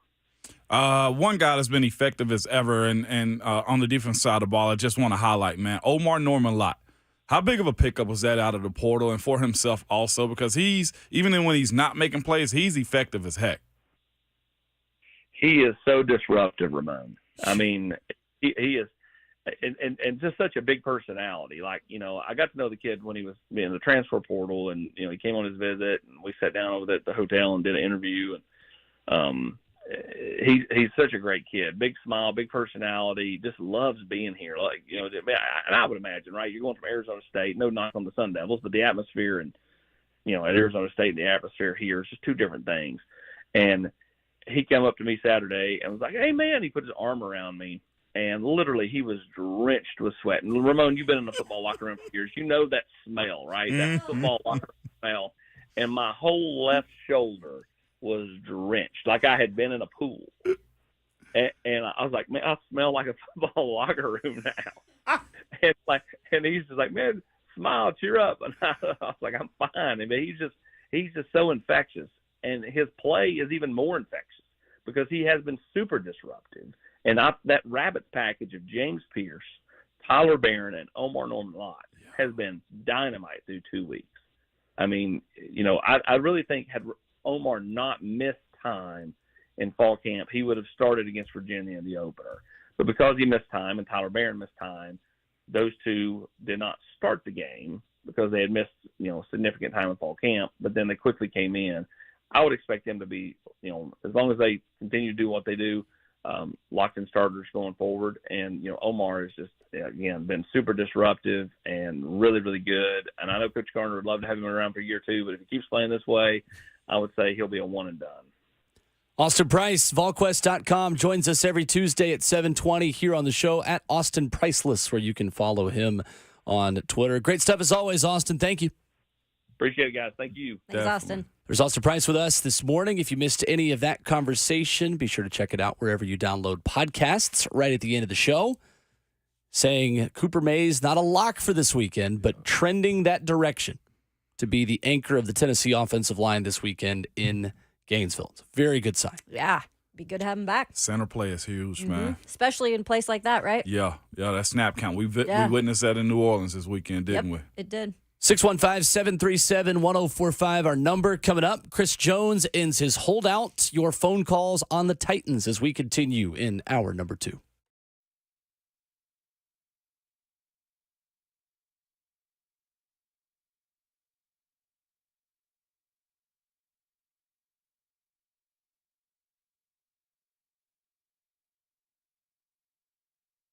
It's Ramon Foster for Hiller Plumbing, Heating, and Cooling, and Electrical, too, good people. I'm just here to tell you, I use Hiller in my home, and we've had great experiences each and every time they come out to our house. And it just simply goes back to their saying, their slogan, their logo, okay? It goes, happy you'll be, or the service is free. If you don't believe in a place that'll tell you if it's not good, we'll give it to you for free, well, and guess what? You need to search around because there's not many businesses that will allow themselves to put their type of business out there and be trustworthy. And I'm here to tell you this, too. It's about to start getting cooler, and it's time to start thinking about your heating system, okay? You don't want to experience a breakdown when that first temperature drop happens, and it's real, real close. So it's time to get your heating tune-up taken care of now. Luckily, it's Happy Half Off Month at Hiller, and tune-ups are 50% off. This month, Hiller is making it easier than ever to tackle necessary home replacements by giving you 50% off select add-on items. Hiller's work is backed by their Happy You'll Be or the service is free guarantee. If you need any work done around your house, simply visit happyhiller.com and be sure to tell them that Ramon sent you.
Tuesday morning continues on RKW, powered by All Four Seasons Garage Doors. We've got the whole crew in studio. There we I don't go. know this song, but I feel like Let I would this one like breathe. Let this one breathe a little bit. it. This is one of those songs that Ramon has never heard it, but probably thinks is a banger Yeah. I do. on first Who listen. sings it, Moan? Sound like Blake Shelton. No. Hi, Marie. Sorry, I hit it for a second. Hey, can you put that on my playlist, Bert? Brooks and Dunn. Is Here that we Brooks go. and Consider it Brooks and Dunn. This is what happens when you go to the East Coast, huh? I'm telling you. Look, if I get a I stood standing up to O from applaud Will, that. There I it stood is. up to applaud that one. That's Brooks and Dunn. That's Brooks and Dunn. Are they still making music? They're not. I don't think they're Yeah, together probably anymore. not. They're not together anymore. It's 90s. They were crushing it, weren't Yeah, they were. Yeah, they were crushing it. See, I know a little bit, just a little bit. Yeah, T and Bird, Blake Shelton. That was cool to me. Was it close? Cool to me. He Was it said close? No. There's an age gap there. Same era. No, yeah, there's that is A little bit close. of an age they gap. both start with a B. They're both Yeah. 90s. They're both 90s country artists. We'll treat this like Wheel of Fortune then. No, I no, got I a think- letter. Blake Shelton was a fine guess. Isn't Blake a little after the 90s? No. Blake's in the 90s too? Oh yeah. Old Red was Really? 97, I want to say. Oh, that's his I bar. didn't realize Blake was a 90s. Do I have at to the hear brain on Old her mode. Red? Man. Old Red is one of the best country songs of all time. Old Red was 2001. released in 2001. Yeah. 2001. 2000. Okay. I would not A little have early. picked Yeah. that. I was like, I didn't think he was 90s. Okay. When was Austin? Texas? The song. Oh. I think it's probably the same album. Same album, Yeah, 2001. same album.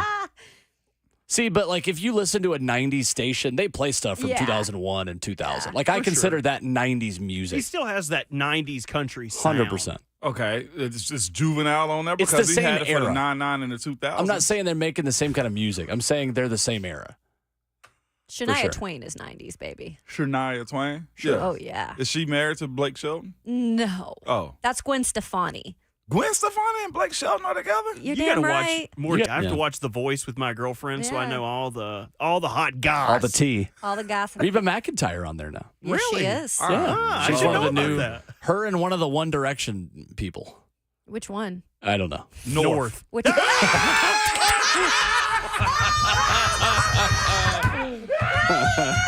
That was not planned. That was not planned. Where did he go? Robert ran in the studio to high five Ramon. Here he is. You That is good. ain't right. We didn't plan that. You're not right. We didn't plan that. Oh my gosh. Which direction? North.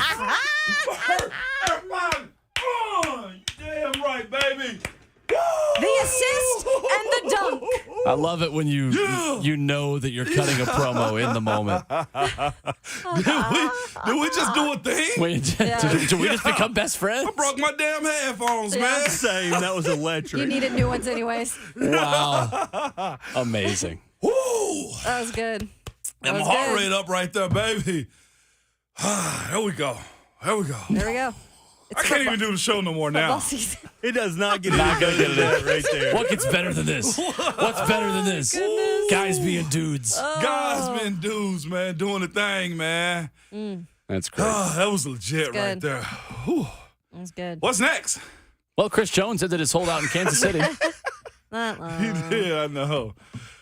They just said a 1-year deal, but didn't give any clues of anything he got going on. Well, No. Adam Schefter said incentives in the new contract will allow him to make more than the 19.5 million he was scheduled to make Okay. this season. Okay. So I would Little imagine hints. up to $20 to $22 million. Wasn't he trying to get 30, though? That's what it was first originally, I think, reported. That's a big gap right there for what he was expecting versus what Bosa got. Yeah, I don't see Yeah. any scenario of that. You know, Quentin Williams, I mean, Oof. he behind an 8 ball. Jeff but Simmons? Jeff Simmons? Jeff, yeah. Jeff. I wonder what his incentives are. If it's per game, then that's going to be I always hate those because what if somebody gets injured? Guys, I'm so You're still thrilled. out of breath. I'm so thrilled. Yeah. I'm so still thrilled. maybe- Let's heavy do some back. breathing I'm so exercises here. I'm so thrilled His right now, dad man. joke was so good with Robert. They said it at the same goodness. time, and you're still out of breath from it. I'm so thrilled right now, man. That was good right there. That was solid. I need to drink of water. Just Y'all have are a locked protein in. shake. We are locked in. I mean, for such two people that hate each other's professional teams, I mean, You're Pete and repeat. Right? we are at this point. same I mean, page. Bert, did you bring me a gift back, a trinket or anything? I did. I got a magnet for you if you want it. And I'll put it on the back of my truck. The Probably old Smithsonian. Pete and repeat were sitting on the wall. Pete fell off. Who was left? repeat. Pete and repeat were sitting on a wall. Pete fell off. Who was left? 9 Pete. What? The joke is you keep saying repeat, and then the Oh, person God. keeps saying the joke That is over and over awful. again. I missed that one. That is Let me see if I awful. can make this shot to make the day better. No, sir. That was a brick. Air ball Don't from matter. Ramon towards the trash can. 615-737-1045. We'll get to Mike and Ryan on the phone lines when we come back. We'll also hear from Mike Vrabel on why Derrick Henry wasn't used more in the second half Sunday in New Orleans. That's next on Ramon, Kalen, Will.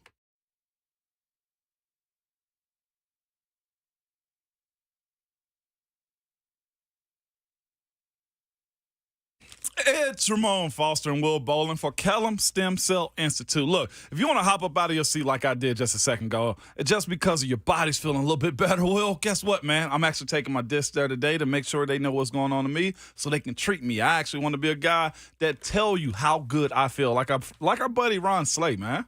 Absolutely, Ramon. And the way you are able to jump up out of your chair to run and give a hug and a chest bump to Robert Walsh, you're able to do that because your joints feel good. The inflammation, it's going down. And the way that you keep that at tip-top shape after a long playing career in the NFL is with Dr. Kellum and the Kellum Stem Cell Institute. You got to go to KellumStemCellInstitute.com. If you've got inflammation, if you've got aches and pains, this is the best way to heal. These are literally your cells healing your body. And some clients, especially athletes, use them just for naturally enhanced performance, longevity. You can lift more in the gym if your joints aren't feeling sore. Your aches and pains, they're gone. Visit KellumStemCellInstitute.com, KELLUM StemCellInstitute.com.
What's going on? Good morning. 7:59, about 30 seconds from 8 o'clock from the 104.5 The Zone Studios.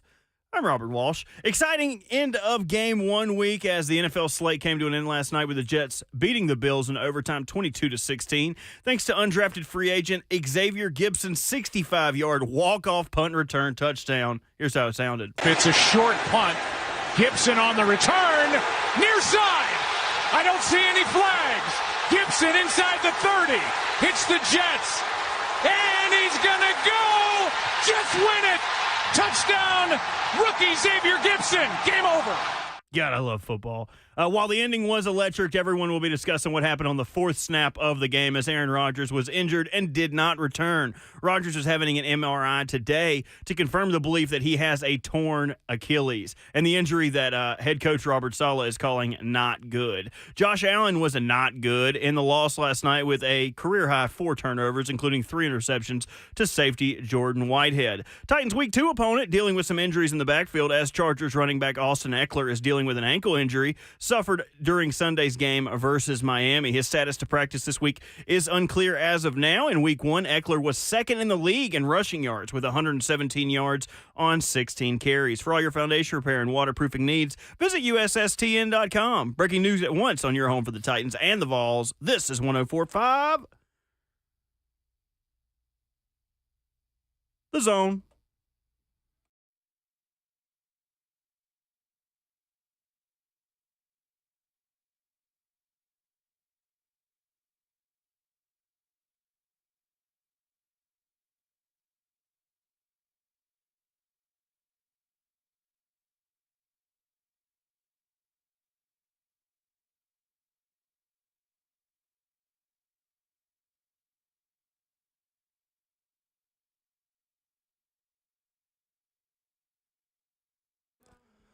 Welcome to your Tuesday morning on RKW. We're powered by all 4 Seasons Garage Doors. And despite their win last night, you're probably having a better Tuesday morning than New York Jets fans. With Ramon Foster and Kayla Anderson, Robert Walsh back in the saddle, making the show happen. I'm Will Bowling. The phone number is 615-737-1045. In 20 minutes, we take to the streets and to the phones. It'll be time for You're Not That Guy. Back in the regularly scheduled time, 8:20 on Tuesdays, when you get to complain about someone or something in your life. Ron Slay will stop by at 9:20, always having something to talk about with us. We've got just a little bit to discuss with him as Tennessee gets ready to head down to Florida. And we've got an opportunity to take your Titans calls as well in the meantime as well. 615-737-1045. Fast show so far. Yeah, it is. Good to have all the 4 of us back again. Rocking. It is. Feels whole that way, yeah. Feels good. Shout out to Jacktown yesterday for coming in. It was taking solid. all those calls. Woo. Whew, that was a lot of calls, man. Yes, it was. The official number we don't know, but goodness, We still had a lot today. we have. We'll get to those too, I'm sure. Let's do it right now. Mike in Cleveland is back. Oh, Second straight day we've been able to have Mike grace us with his presence. Good morning, Mike. What up, y'all? What's good? I promise I'm not going to do like I used to and call every day. Mike, what is in the background, bro? This truck drive. Are you being beamed up? The truck. I'm in my loud truck, yo. I don't have that same. I got a good job, but it's not the same job with the brand new quiet truck. So y'all gonna have to bear with me, They're you know. good. Hold up. Yeah, you know. Here y'all go. There y'all go. I love that every truck driver who's called in this morning is hitting the horn. Hold on, look. All right, look, hold on. I'm going to show y'all some love. I'm going to pull over for this call because I got time. This morning. But look, check me out, though. Like I was saying, I'm not going to do like I used to do and call every day. But the homeboy before Austin Price that called in and was talking about the last 40 years of the Oilers and now the Titans, that's all facts. And I'm not going to talk about the Titans fan base and what Titans fan base need to do. I'm going to talk about me as a Titans real quick. And I'm going to tell you straight off the rip, I'm not that guy. And I'm going to tell you why I'm not that guy. Because when Tannehill goes out and has a good game, you know, probably next Sunday, and then goes out and plays and don't show up again the following Sunday like he always does, I'm going to sit back and I'm going to chill. When everybody is ready for Malik to go ahead and take the reins and thinking that Malik is going to be the starter and the savior of the Titans, I'm going to sit back and I'm going to chill. When everybody is going out there and trying to say, maybe Vrabel's not that guy, I'm going to sit back and chill. Because really what the Titans need is a couple of bad seasons to really get some superstars, to really stop trying to overhype this mediocre 8-8, 500 squad that comes out year after year after year. Yes, we can go win the AFC South Division and get to the playoffs and have one playoff win, and we can keep on doing that. We can. Or we can sit back, really be Nashvillians, really be Middle Tennesseers, and ride with the squad when they have a couple bad seasons to really get some good draft picks.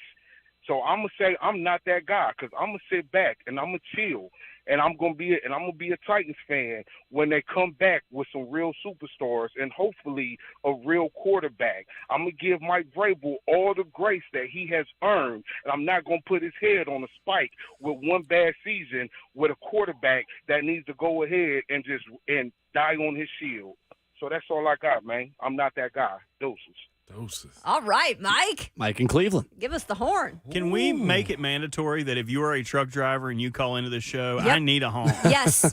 That's a rule, Bert. I love the honk so much. As a kid, I don't know about y'all, but I used to hang my head out the window and them all the time. Love it. Love that. To this day, I still hold my head out the window, Bert. Okay? I bet you do. Yes, I do. I got to give it up to Mike, too. He pulled over on the side of the road. That's a lot of a vehicle to get started again. Yeah, because it was loud. I had to ask him what was going on. Downgraded his truck, but he's still doing business. Is Mike real in his take? Should that be how we feel? I feel like it's fair to say those things. Vrabel does have the grace. Mm-hmm. He does have the time. Getting superstars could fall at any point of the draft. I'll say that, too. I've seen guys be second and third round guys become dudes. I've also seen first rounders fizzle out bad. Oh, yeah. You know, there's many quarterbacks that are coming out these days as far as the first round draft picks goes and how much weight is put on them. That's asking a lot for dudes to come in and change your entire franchise. One or two bad moves can ruin everything that you have in front of you. Mm-hmm. I like the take, but you just got to have a scouting department, a front office and coaching staff be all on the same page and understand what the criteria is that you're looking for when you select and pay for these guys. The Titans, if they'd been, say, 4 picks higher last year, probably still end up taking the same quarterback. That's the point, is that the Titans still got Will Levis. And the Titans, if Peter Skronsky wasn't there at 11, might have taken Will Levis at 11. Jeez.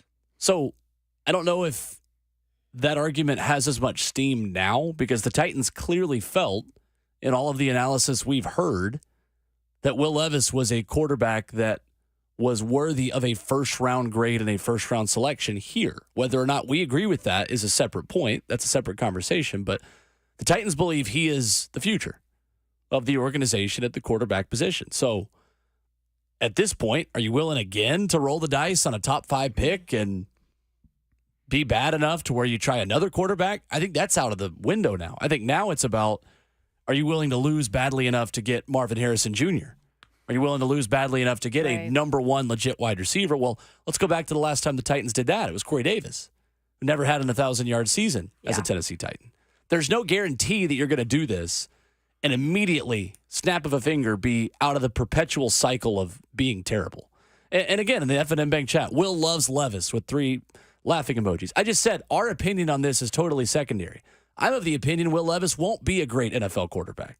But the Titans clearly don't have that opinion, so we work under that assumption that the Titans drafted a quarterback that they tried to trade up in the first round for. Get it in your head that they want him to be the quarterback of the future.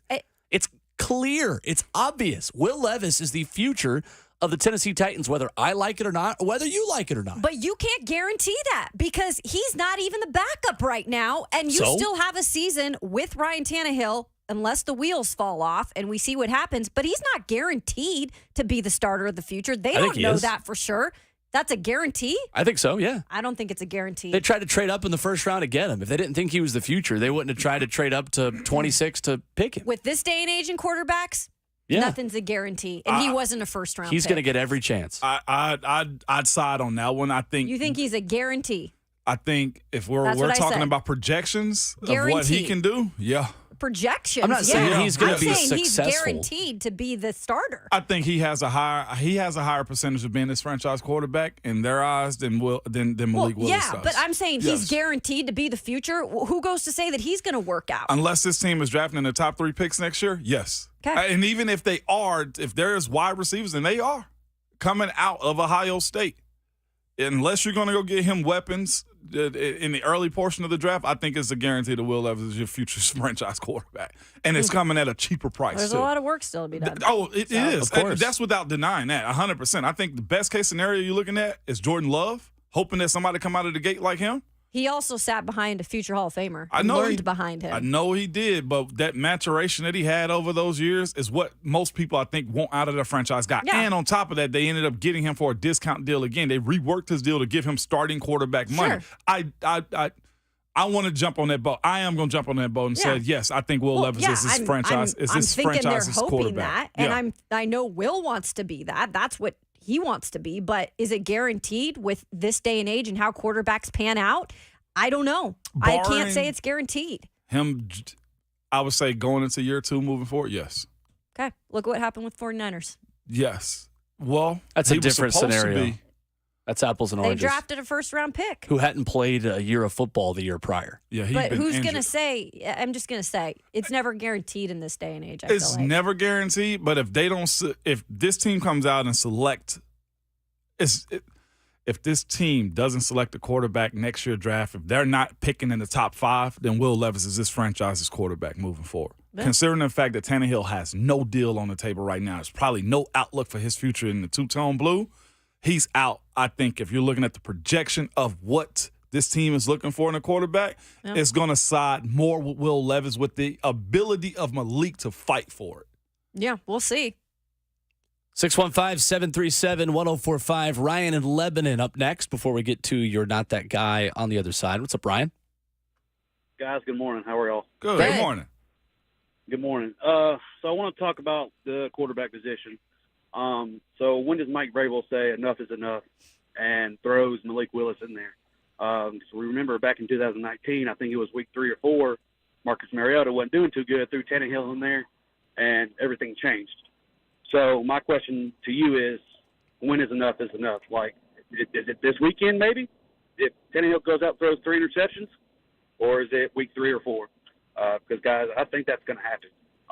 Want to hear your take and tighten up. Thanks, Ryan. London. It's after London for me, yeah. Yeah, that's what I'm saying. After London. Right. London is the tell-all. Whether you get him, and also on the sideline, Levis was also dressed this weekend as the emergency 3 quarterback. He's involved. The plan is there. Malik is number 2 because he's earned that, and Levis hadn't had enough reps in the preseason to garner number 2. Right. After London, we'll see where this team sits at. In 2019, by the way, it was not week 3 or 4. It was week 6 in Denver when the Titans fell to 2-4 with a shutout loss against the Broncos. Mm-hmm. I think week 6 is, again, the beginning of that. There is no chance that Ryan Tannehill, because of performance, is just benched this weekend, in my opinion. I think the earliest you could see a quarterback change is week 8 when the Titans take on the Falcons, after the bye week, after the London game. Yeah. But I don't think it's going to come to that either. I really don't. What do you mean? As far as it coming to him getting benched or The them Titans, switching? to me, would have to be 1-5 through 6 games to warrant going to Malik Willis or Will Levis. That's fair. 1-6, 2-5? 1-5 or 2-4. 2-4, still, I think nothing I saw from Malik Willis in preseason tells me he's going to be a better option than Ryan Tannehill this year. If you're going to them at that point, then yeah, you are trying to get a draft pick. But again, we are so far away from having that conversation because they've only played 1 game. Yeah. The quarterback was terrible, but you had guys wide open. So 615-737-1045, the number coming up. You're Not That Guy. 615-737-1045. 1045. Load up the phone lines to complain about someone in your life when we come back.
Something awesome is coming to Genesis Diamonds. Next weekend, September 22nd, 23rd, and 24th, it's a 3-day designer engagement ring event showcasing the world's top 2 brands in bridal jewelry, Tacori and Verragio. Tacori from California, Verragio from New York, both flying in their entire lines, including all new rings for this special event. You can explore hundreds of exquisite American-made designer rings. Plus, Genesis will have special incentives like 0-interest financing and up to $5,000 in instant savings. In addition, Genesis has expanded selection of GIA certified diamonds for their 3-day event. All shapes, all sizes, rock bottom prices. This is the best of the best. Every Tacori ring is handcrafted by master artisans with exceptional quality, and every Verragio ring is made by hand with unmatched attention to detail. These are brands other jewelers only wish they could offer, but at Genesis, they have the entire Tacori and Verragio collections. And don't miss the bridal jewelry event of the year, September 22nd, 23rd, and 24th at Genesis Diamonds, located in Green Hills and Cool Springs.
Tuesday morning continues on RKW. We're powered by All Four Seasons Garage Doors, and this is your opportunity to complain at 615-737-1045 from the football weekend, from just the weekend of living life. What do you have to complain about in your Not That Guy every Tuesday morning at 8:20?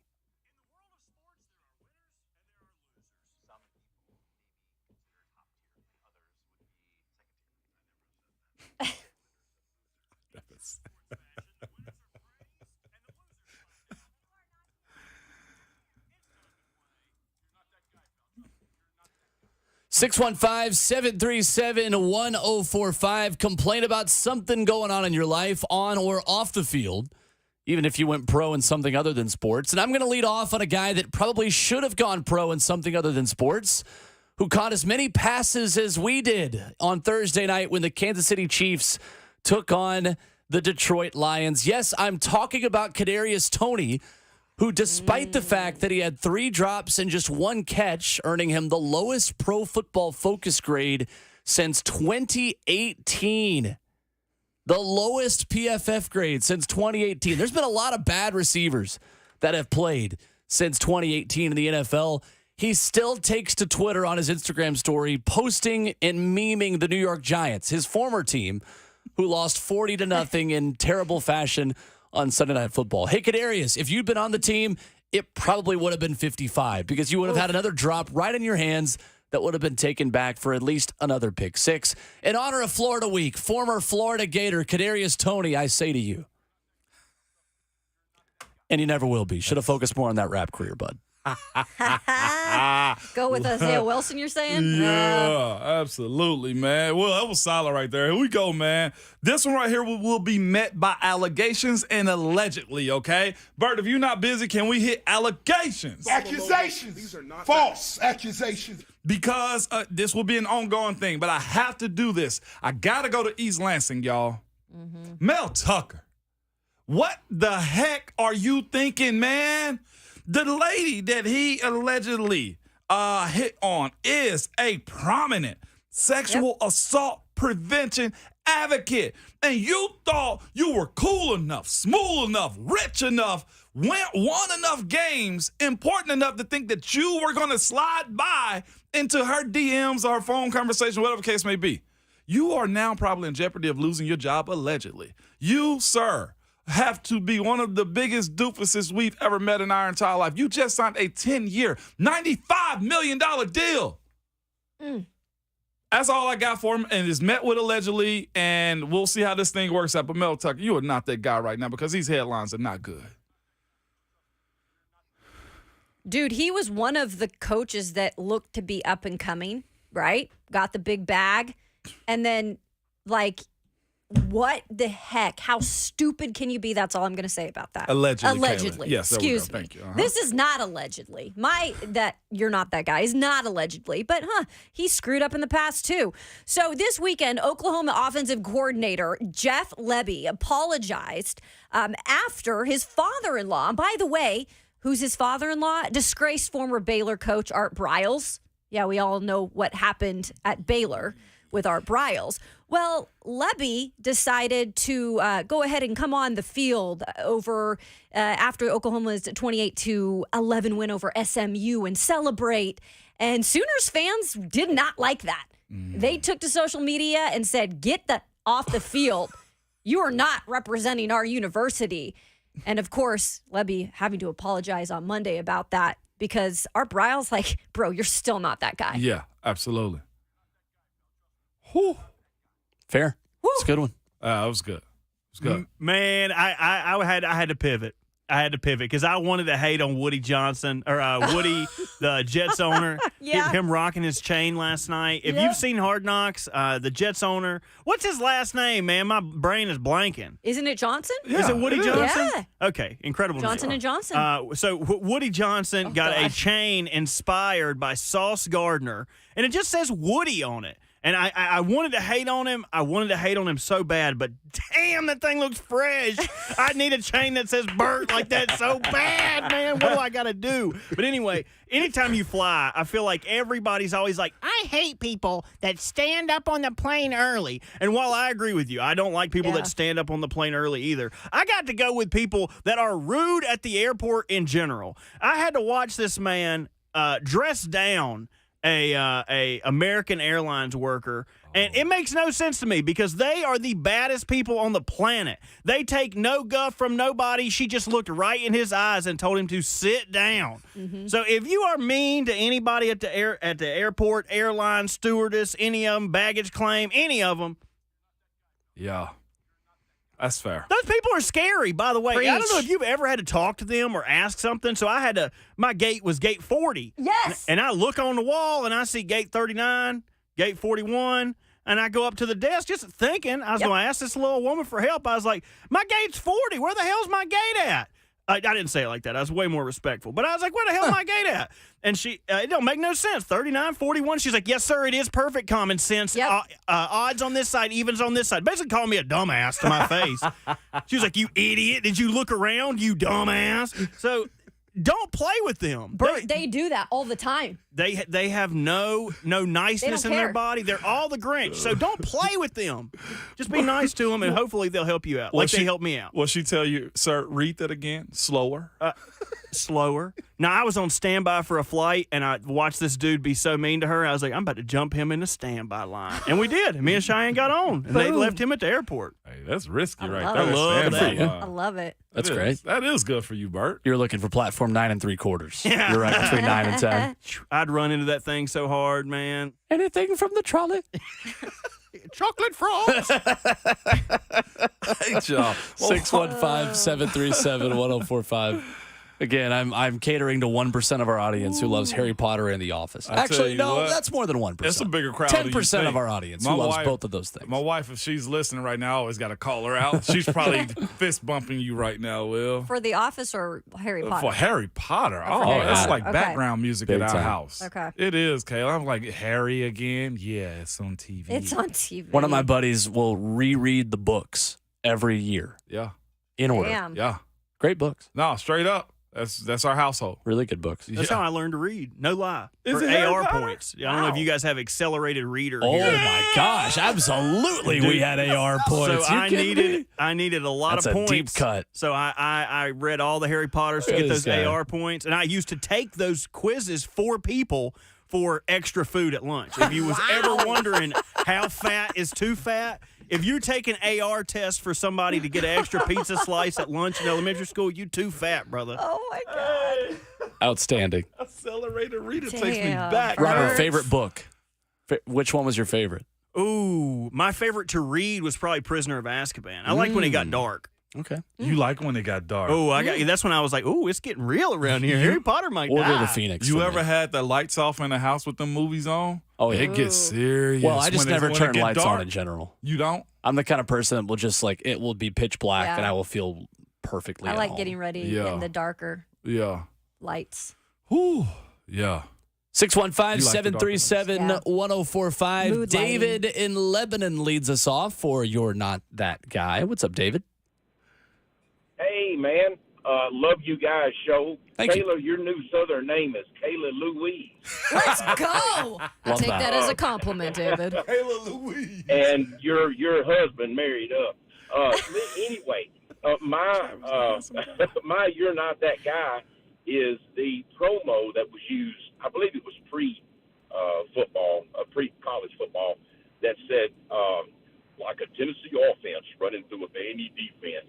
Hey, you can't alienate all 10 of us now. Just the local teams, and that was the only thing. But I love you guys. I love listening to you guys. I try to every morning. So Thank you, y'all David. have a wonderful day. Appreciate Thanks, the call. David. That's A+ level self-awareness right there And I from want to David. say it right. David from Lebanon. Yeah, Lebanon. I love saying it. Lebanon. Because usually people say Lebanon. Yeah. Lebanon. I grew up thinking the country was called Lebanon because it was Yeah. called Lebanon here. Yeah. That was actually I'm not willing to admit how recently I realized that it was not pronounced Lebanon. Genuinely. was probably high school or college before I realized it's Lebanon. Lebanon. And it's opposite for me because Yeah. coming from, other places to Northwest, here, yeah. I was like, oh, it's Lebanon. Lebanon, Milan, Lafayette. Milan. Well, I had Yeah. to correct Joe Hunk on Lafayette Friday. Burrillville. Is at halftime. I lived in Maryville. It's just Maryville. Maryville. Maryville is a Maryville. well. Maryville. Yeah. It's not Maryville, though. No, it's A not lot of Maryville. people would call it Maryville. Maryville. Yeah. Which way is it? Louisville or Louisville? Louisville. Louisville. It's kind of between the two for me. Yeah, Louisville. Louisville. Louisville sounds I think I can help with stupid. the Louisville situation. There's a silent P. Sound like Q, actually. What are you, Step Brothers What? right No, now? we had to. Joe Hunk was doing a halftime update, and look, these things happen. Like it's not a big deal, but they're like, hey, it's Lafayette, not Lafayette. Uh-huh.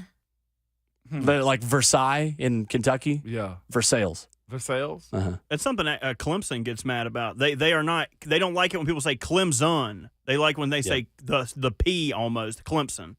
Oh. Very weird. I Pushing called them Ps. Orange Bowl losers, is what I Yeah. call them, Ramon. We take that. Call them that too. Couldn't be my team. Better not be my team. 615-737-104. That's another good one. Elizabethton. I just don't know how to say that. The Cyclones of Elizabethton, coached by Jason Witten's brother, Sean. That's right. Elizabethton. Yeah, Elizabethton. That's it. That's it. Correct. Not that hard. Elizabethton. Good job. No. No, you did Why'd too much. Why'd there. you double down? Did too much. You were doing great. Elizabeth. Eric in Nashville is up next. What's up, Eric? Hey, Goody Mike, I feel your pain, dude. And Ramon, I got a dad joke for you. I'm here for it. Boy. Why did the rooster go to the club? Because they was giving out free chicken legs. No, he wanted to see a chicken strip. Oh, my gosh. Get off the phone, Eric. Wow. It's time to go. It's time to go. Wow. Yeah, so this was just happened a minute ago, so it just made me think of this. You're not that guy. It's got to go to former Tennessee Titan Adam Pac-Man Jones for that incident he had at the airport, the fact that he made terroristic threats. Yep. You can't do that, period. But the fact that you're doing it and it's close to 9/11, I mean, what is wrong with you, dude? Adam Pac-Man Jones, you're not that guy. Guys, y'all take care. We'll talk to you again soon. Oh, Thank you, Eric. Yeah, that story's not great. That story's not great. It's not. You got so many things going for you, Pac-Man. So, Pac-Man Jones was arrested early yesterday morning after police responded to a report of an unruly passenger at Cincinnati/Northern Kentucky International Airport. He was booked on misdemeanor counts of alcohol intoxication, disorderly conduct, and terroristic threatening. Airport spokesperson said that the police were called at 6 a.m. to help crew members with an unruly passenger on a flight scheduled for departure, confirming that he was the passenger, quote, arrested prior to takeoff and taken to Boone Country Detention Center. I believe it was, he was asked to move to another seat because the phone charger for the two he purchased wasn't working. So those are the details. Okay. Yeah. Okay. Whew, man. I hope it cleans up. It's just him with a headline. I hope it cleans up. I believe in second chances. Pac-Man's done He's had really a well few. with his chance to clean things up after his playing career, and wish him all the best, of course. Yeah. But the timing of that on September 11th is less than ideal. Yeah, definitely. That's, I think, what we can certainly confidently say. But only one day. Don't know all the facts of that. But that's what we know at this point. Yeah. And put Eric on the no-call list. Okay? Dude, I love that joke. That was freaking money. Put he on the no-call list, man. That was That was awesome. solid. That was solid. I figured it was something with like chicken legs. or You something. were I was close, and I thought yours was actually Close. okay. Yeah. But his was good. I like chicken strip better. Chicken strip, man. That's strip is freaking hilarious. awesome. Hilarious. Let's go next to David in Gallatin for You're Not That Guy. What's up, David? Morning, guys. How you doing? Great. Good morning. All right. Mine is for the Titans fans that know zero about football that has blew it up this morning. You're not that guy. We don't let 12-year-olds drive cars because they're not ready, and we don't let 16-year-olds go to the military because they're not ready. So Malik and will not play because they're not ready unless it's due to injury. Accept Tannehill and move on. Thank you, David. Laying it. He just dropped the mic and hung up himself, too. Laying it he down. landed that one. Ooh-wee. Fair enough. That's very fair. Larry in Kentucky is next. 615-737-1045. Hey, Larry. Hey, how's it going, fellas? Good morning. What's up? And I'd like to say War Eagle off the bat. Oh, there you go. All right. And my big one is to all the Alabama fans out there that lost this weekend and still can't even pronounce your stadium's name correctly. Oh. We have a bunch of those bandwagon jumpers. Yeah, you have a bunch of bandwagon jumpers that all you have to do is ask, what is your stadium's name? Uh-oh. And then they walk away. Oh, that's not good. So you telling me they know Neyland Stadium is what you're telling me? They'll be back in Knoxville soon? Oof. Oh, I hope they get Neyland shoved all up in there. Oof. Yeah.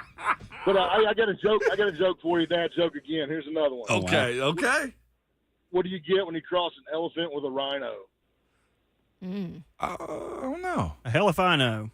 Elevano. That's good. Thank you, Larry. Elevino. That was good. That's good. Elevino. I don't know why they get me going. They get me going now. There's some good jokes out there. That was funny in college. We had a bandwagon test for Cubs fans when the Cubs won the World Series in 2016. There was, the day after they won, a girl walking on campus with a Chris Bryant jersey. Stop. And one of my buddies, my good friend Rob, is a Cardinals fan. We were in Tennessee journalism school together.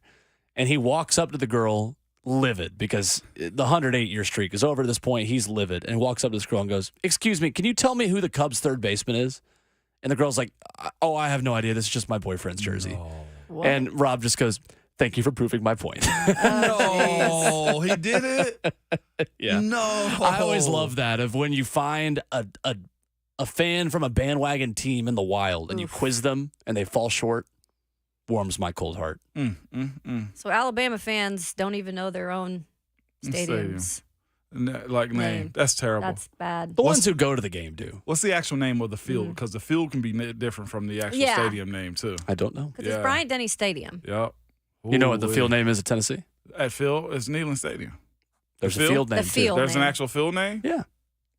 I did not know that. Did you not? No, absolutely not. You played on Shields Watkins Field. Shields Watkins Field. You're 100% correct. Shields That proves my Watkins point. Field at Neyland Stadium. I'm not a VFL the way I thought I was. Thompson Bowling Arena at Food City Center.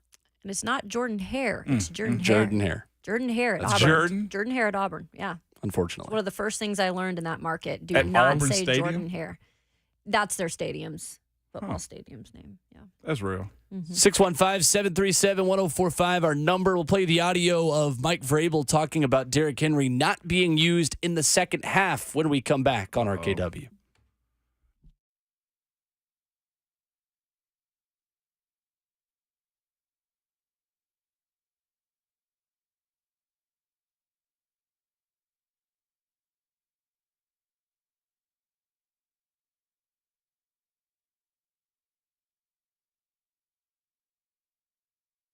When it comes to large home repairs, a lot of the time we homeowners pretend we don't see the warning signs. We're afraid of what we're going to hear. This is especially true with waterproofing and foundation repair. It could be something big that needs to be fixed now, or it could be a small problem now that'll become bigger later, or it may be nothing at all. Bottom line, we don't know, and we certainly don't want to be sold something we don't need. What we need is a peace of mind. And United Structural Systems is a company to give you that. They have over 25,000 100% residential customers, satisfied each and every time. And here's how they make that happen. When USS comes out to your house, you're going to get a problem solvers who provide a peace of mind to the customer. That's the homeowner. You're not going to get someone who's worried about meeting a sales quota or upselling the next big thing, but someone there to educate you and help you understand what's happening with your home. At USS, the only measure of success is how satisfied the homeowner is and not a closing ratio. Homeowners like myself trust USS. Keeping homes dry and stable for over 25 years. They guarantee the best every single time. USS serving Middle Tennessee, Southern Kentucky, Western Kentucky, and Northern Alabama. You can reach them online at ussTN.com or call them 615-488-7855.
Tuesday morning continues on your Music City commute. Welcome into RKW, powered by All Four Seasons Garage Doors. Coming up at 9 o'clock, ESPN has announced the television ratings for Texas and Alabama, and it set some records. We'll give you the significance of how big that number was coming up at 9 o'clock. 615-737-1045 is the number if you want to jump in. Thought it was interesting what Mike Vrabel said yesterday when speaking to the media about why Derrick Henry wasn't used more in the second half on Sunday. And I think, again, guys, Buck talked about this on his show yesterday. Mike gives you more clarity and honesty on Mondays than he does Sundays when he can't use we'll watch the film and, we got to play better, coach better thing. I do think his Monday pressers are as good as Mike is in terms of insight into what they're thinking in game flows. Kayla, I'm sure you've noticed that too, and just the way Mondays work in general. And you know what? I kind of get that. While it's annoying on after game press conferences to not really get much, he hasn't seen the film. He doesn't want to say something that he might have to go back on. He's a smart coach like that. So as long as he is being a little bit more transparent about things on Mondays, that's all we ask for. And that's what we've got from Mike Vrabel for the most part. So, yeah, we learn a lot more on Mondays. We'll just say that. Yeah, most coaches will tell you take the emotions out of it, too. You're a little bit more calm after watching it, and the film is always this. The game is always this. And it took me a while to realize it, too. It's never as good or ever as bad as you thought it was. There's always going to be the stilo behind it. It's been times I was like, man, I got flat backed right there. Didn't realize my feet were taken underneath me by one of my teammates. You know what I'm saying? Like, you didn't get beat right there. I mean, you got tripped. It looks ugly, but it's always one of those cases right there. It's inexcusable, of course, losing like that or not producing what you thought you needed to as an offense. But again, all the stuff that happened on Sunday to me was fixable things. Here's Mike Vrabel yesterday on why Derrick Henry only got 5 touches in the second half. We weren't in that, 4-minute mode. We were trying to go score. I wish that we were. I wish that we were able to be in that mode. But no, just trying to get in the flow of the game and some of the things that have been working, and then being behind. Certainly needing a touchdown and then the long yardage, and it kind of takes him a little bit out of the game, and it'll be, Derrick will be a large part of what we do.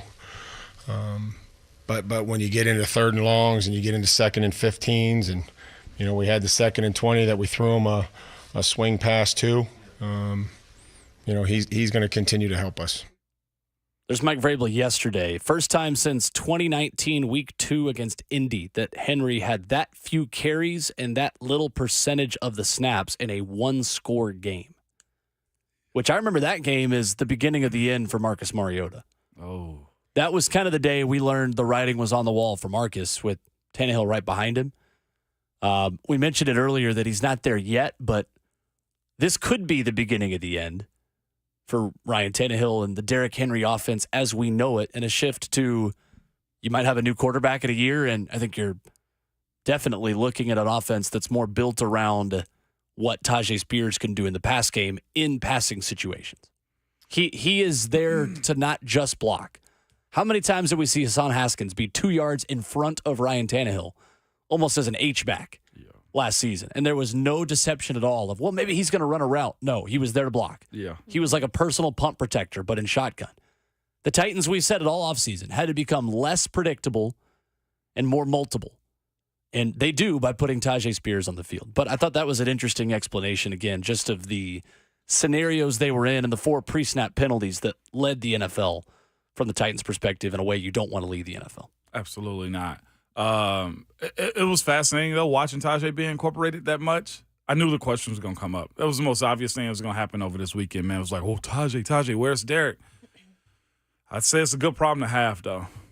Yeah. No, I mean, and that's what they kind of, I think, have wanted the past couple of years. It's just not worked out that way, right? Now they've got a guy where they feel like he is a dude that can complement Derrick right now. What the future is for Derrick, I'm not sure, right? But you still have him. And if you can kind of get those guys both going together in certain situations, we've already seen Tajay Spears is more of a natural pass catcher too. You can hope that only continues to grow too. So it's not a bad problem to have, as you said, and you heard Mike Vrabel. Like, they're not going to not use Derrick Henry. Do you think the Titans are trying to get back to more of the way they got the 1 seed in 2021? It wouldn't be stupid. An offense right? that's not totally built around Derrick Henry, but built around the way it was Deontay Foreman and Dontre Hilliard. But right now, your Foreman is Henry and your Hilliard is Spears. I don't think it's out of the question. No. This is such a hard conversation to have. It is. Because Derrick has so much of everybody's emotional just feelings. You know what I'm saying? Even talking about it sounds like you're counting out the season out by not incorporating Derrick in the conversation. I think Titans fans need to embrace the fact that the result is what matters this season, not the way you get there. Right. And I think the frustration from Titans fans, and rightfully so, is that you lost and didn't go to Derrick enough. The Titans, we wouldn't be having this conversation if the Titans win on Sunday. And again, who does that go back to? Two wide open throws to Chikakonkwo and Tajay Spears from Ryan Tannehill. I have a take that I saw and have continued to see inside of stadiums that involves 22, and I don't think people understand the I want to call it the plan that has to happen. So we'll talk about that for sure. And I have one good stat, too, that I want to share about Derrick Henry. Yeah. So We'll do that coming up next. Look at the TV ratings from Texas and Alabama. Ron Slay at 9:20. Much more still to come in a loaded final hour next.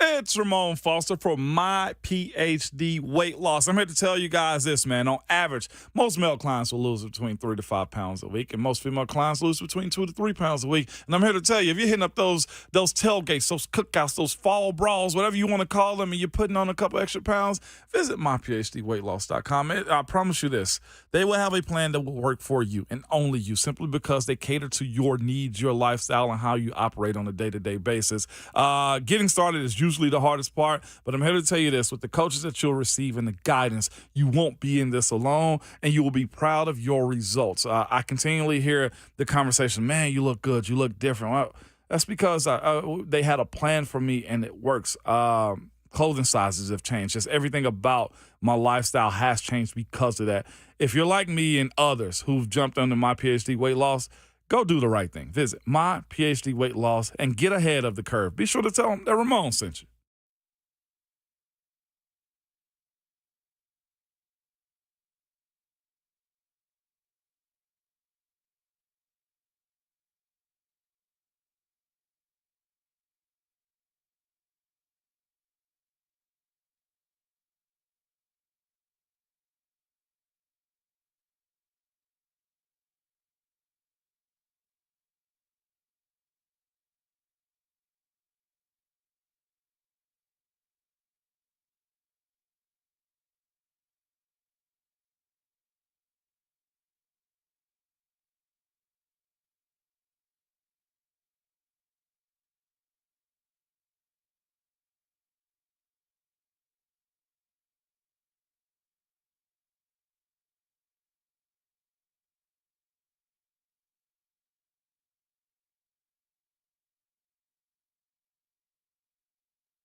What's going on? 9 o'clock. Good morning from the 104.5 The Zone Studios. I'm Robert Walsh. Exciting game ending week one of the NFL slate last night as the Jets beat the Bills in overtime 22-16 thanks to undrafted free agent Xavier Gibson's 65-yard walk-off punt return touchdown. Sounded a little bit like this. It's a short punt. Gibson on the return. Near side. I don't see any flags. Gibson inside the 30. Hits the Jets. And he's going to go. Jets win it. Touchdown, rookie Xavier Gibson. Game over. Week one was so drunk, and I loved every second about it. But while the ending was electric, everyone's going to be discussing what happened on the fourth snap of the game as Aaron Rodgers was injured and did not return. Rodgers is confirmed to be having an MRI today where they're going to try to figure out if the belief is that he tore his Achilles, an injury that head coach Robert Saleh is calling not good. But while we're speaking on not good, Josh Allen was not good in the loss with a career-high 4 turnovers, including 3 interceptions to safety Jordan Whitehead. Now to the Titans as their Week 2 opponents dealing with an injury in the backfield as Chargers running back Austin Eckler is dealing with an ankle injury suffered in Sunday's game against Miami. His status for practice this week is unclear. In Week 1, Eckler was second in the league in rushing yards with 117 on 16 carries. For all your foundation repair and waterproofing needs, visit USSTN.com. Breaking news at once on your home for the Titans and the Vols. This is 104.5 The Zone.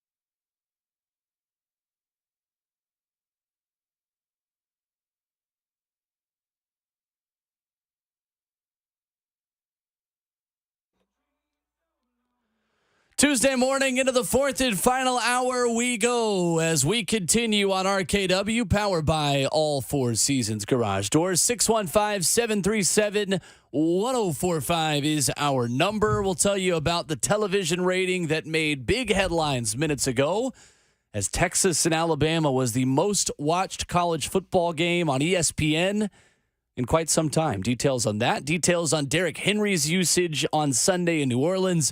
Daniel Brunskill comparing a 49ers loss last season to the Titans loss on Sunday. We'll get to that and much more with Ramon Foster and Kayla Anderson. Robert Walsh, our producer. We're powered by All Four Seasons Garage Doors. When trust matters, count on All Four Seasons Garage Doors in Nashville. Professional garage door installation and repair from a locally owned and family-run business. Visit allfourseasonsgarages.com/Nashville.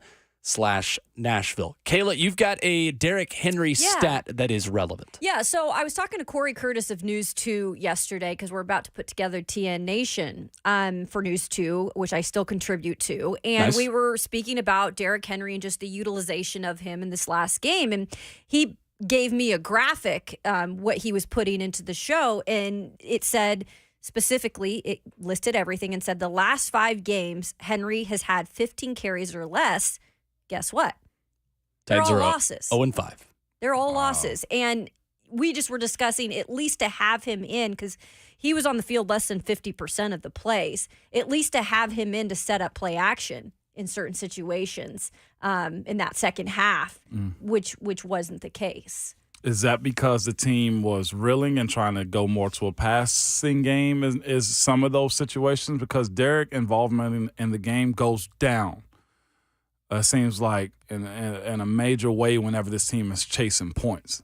Derrick's method of scoring, I think, slows down. Like Vrabel kind of alluded to it a second ago about, hey, we weren't in 4-minute style of offense. And I was just like, geez, that's kind of telling of what your usage is of Derrick, you know? And you're right, though. Yeah. If he doesn't have – this team doesn't have the ability to be productive, Derrick's production goes away. Especially not on first down. Yeah. Right. It does. To pay off a tease at the end of that last hour before Savage coming here is this. The attraction that Derrick has to defensive players in stadiums. You watch it on TV, if you're rewatching it over or you're in the stadium too, the heat-seeking missiles that they have when it comes down to 22 being in the backfield is unlike any other player I've seen before. And I'll say this too, with how Derrick plays and his run style too is Derek run style is unique to him and to Nashville. It's not like Nick Chubb's. It's not like Alvin Kamara. It's not like Christian McCaffrey. Derek has to get going. Like that toss he had was Derrick Henry type, and then they tried to do that toss again at the outside zone again, and teams say not again. Seeing Alontae Taylor run face first into Derrick Henry was very interesting to me because everybody's like, if he got the ball in his hand, there's probably nothing else coming behind it. Hit him, and then we'll show up to the party. It doesn't slow down the offense production when it's Derek getting the ball constantly, but if you are chasing points, and Vrabel said that, Derek does slow down your ability to score fast because he needs a whole lot unless you're going to throw screen after screen after screen. And it wasn't a significant amount of points, right? I mean, this was a close game. It was a close game, but because it's a close game, you elect to put Tajay in more than anything else because of his flexibility as a pass catcher. Mm-hmm. Teams, they put targets on Derek, man. No, they do. And that's a gift and a curse when you're trying to move up and down the field because they will sell out to go tackle him. I noticed that, too, with Alontae Taylor, man. He was selling out completely, and it's almost like the only way you're going to get Derek down if there's not three of you there to tackle him is put your helmet on his hip. Yep. And be a heat-seeking missile literally for his hip. And just wait on everybody else to show up. Exactly. Yeah, that's good. That was it that one play where Derek was taken down? Numerous times. So, I mean, it happens often. It is the ultimate compliment that you attract that many people to you. But it just really simplifies everything that you're capable of doing. Mm-hmm. It really does. And that's why seeing Tajay break one to the left side real fast was just like, oh, that gets you excited. Mm-hmm. I think Titans fans need to decide what they want from their offensive play calling. Last season, there were a lot of complaints about runs up the middle on 2nd down and 10. And rightfully so. The Titans ran on 2nd and long more than anybody else in NFL football last year. Okay, well, what's the counter to that? Throw on 2nd down and 10s. Mm-hmm. Okay, well, if you're going to throw out of the shotgun on 2nd and 10, Derrick Henry's probably not going to be on the field. So the middle ground to that is, can you throw successfully in passing downs with Derrick Henry on the field? Right. That's the question. Yep. Is it worth it? The options you don't have with him as a receiver, and are you willing to let Derrick Henry take a beating as a blocker out there? Because that's another thing Titans fans want. Hey, don't use him too much. Keep him fresh for the postseason. Okay, well then, again, there's another reason why he probably can't be on the field on passing down. So which is it? What's the priority for Titans fans? And even deeper than that, what's the priority for this Titans offensive efficiency? Right. Like that has to be answered too, because if Derrick's not on the field, it's probably more likely a passing down, unless Tajay's going to get more reps in the run. And do you want Tajay getting more reps in the run than Derrick? Well, let me ask you this. Is the play calling to continue to rely on Ryan Tannehill to complete wide open passes? Not if it looked like what it looked like this weekend. I'm saying, is that a Tim Kelly problem or a Ryan Tannehill problem? It's a Ryan Tannehill problem. Yeah. I think the consensus coming out of this weekend was Tim Kelly can dial it up. Yeah. The execution of what's happened didn't look that good this past weekend. I've seen a lot of complaints of, well, if Ryan's going to be that inaccurate, take the ball out of his hands and give it to Derrick. What do you think about that opinion? That means you're still chasing points again. Derrick comes off because you put him, if he doesn't get those 4 and 5s and 6s and 12s and bust a 20-yarder, then it's probably going to be a long day for the offense. If you got a team that's really making chunk plays, and they made a lot of they made a good bit of chunk plays this weekend in New Orleans, the Saints did. When you're watching that happen and you saying to yourself, if our defense don't get us the ball back or we're trading threes or they finally score like they did, then Derrick has to come off the field. And that's also taking the ball out of his hand. That's making his role smaller because of the way he's boxed in offensively and as a player. Can't something look similar if the offensive line can continue to gel? Look like what Arthur Smith put together in that year where we saw a pretty balanced situation? But can it look like that is the line too unpredictable? The line situation to me is sometimes you're fighting City Hall by pounding your face into the wall each and every play. That is your job. But sometimes you got to make the job a little bit better. The issue is this. If you expand Derek's role a little bit more in the passing game, then you can do those things. Derek come in as base personnel. It's big personnel. When they're going big and 9 times out of 10, Derek's role is going to be to handle the ball to try to get him to open space, that kind of takes you back. So even as an offensive lineman that know what you have to do, if they're sending an extra safety in to stop the run, if they're sending an extra linebacker in to stop the run, if they're sending an extra D lineman in to stop the run, that's a hard at the office for almost anybody, no matter how good or bad that unit is. And then you have to also have the ability to have Derek in those situations catch the ball more, run a route better. And not saying that he can't, but he hasn't been asked to do those things in his career as often as you want a back like Nick Chubb to be able to do, right? Or Christian McCaffrey be able to do. There's other bigger backs in this league that's capable of doing these things and have been asked to do those things. Chubb has. Kamara's not that type of running back, but he's been asked to do it. Think about it, Saquon, right? Those guys have been asked to do that. Derek hasn't been asked to do those things as often. And that's what's really changed the way teams attack him. One more thing over here. I'm not going to name the names, but a text saying first down play calls, run 10, pass 16. This was the last game, right?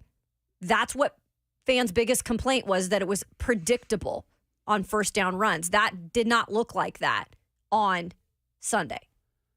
And I think for the complaints that Ryan is throwing it too much, and Titans are never going to be good if Ryan Tannehill throws it 34 times. Fair, but at the same time, if 2 of them are accurate passes, the Titans win the game. And we're talking about, wow, I love how this wide open offense Ryan was able to make. You just got to make the throws.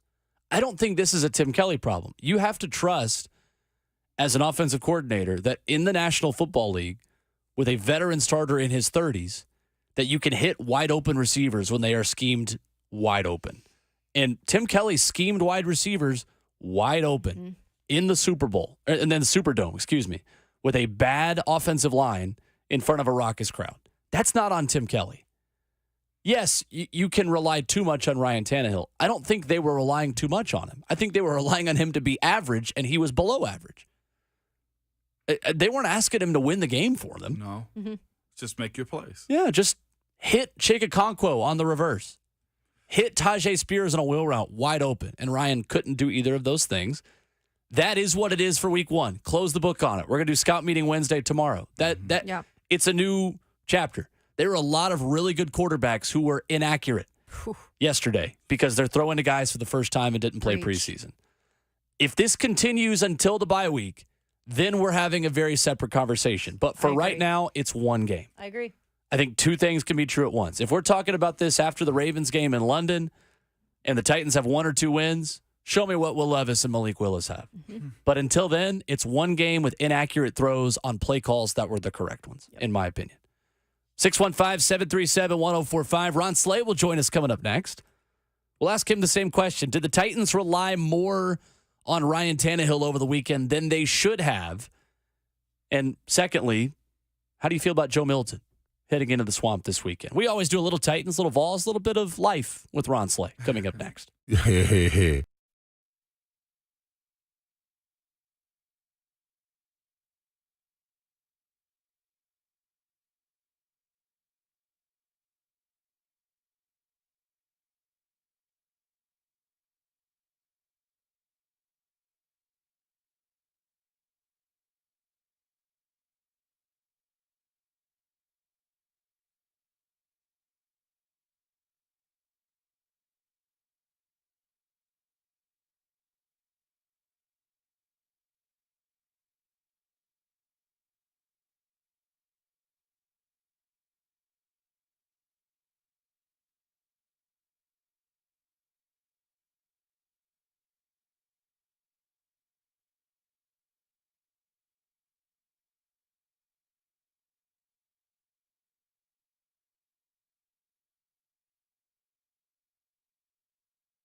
RKW is powered by All Four Seasons Garage Doors right here on 104.5 The Zone. Talking a little Titans, little Vols.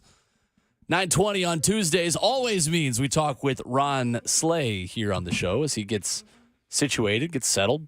And we gonna see. Yeah, you flabbergasted him right there. Can hear him right there. You confused every day, him. 3 to 6, 3HL.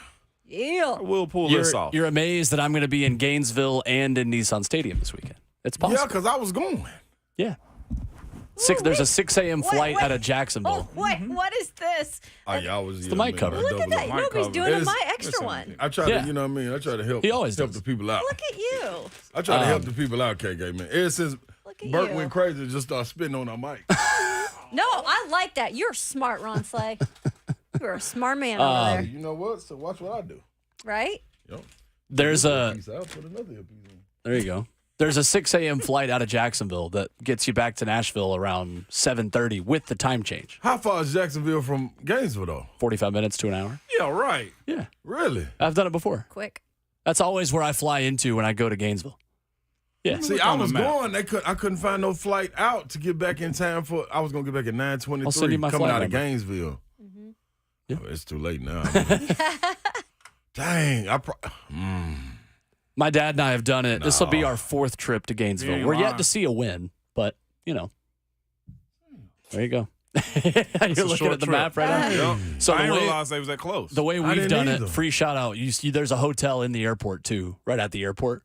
So you could do the 6 a.m. flight. You can drop off your rental car when you get back, like night before or just early morning, and then you can stay basically at the airport, and it's just like a 2-minute drive in the morning. This dude knows ball. Great. Yes, that man does. This is what you get. This Take is what the you surprise get out your when you've been voice. traveling and seeing stadiums all your life. You know what I'm saying? Right? Traveling to watch you guys play all my life. And that's what I'm saying. Legitimately. That's a tip of the cap right there. That's legitimately what that is. Hey, Papa Bowler, put me on the plan. Man, you feel me?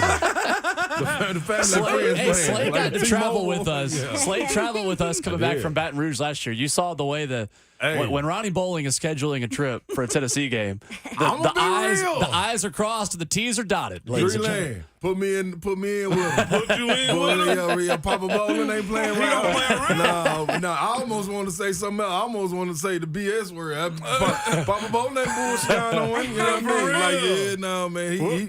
He about what he about. You know Is what he I mean? really? Oh, yeah. Is he the type that you can't tell him no? No, you gonna let you got a headache, get a little BC love powders. it. Come on, let's get this other shot in. I love it. I'm like, okay, I love it. sound like my party.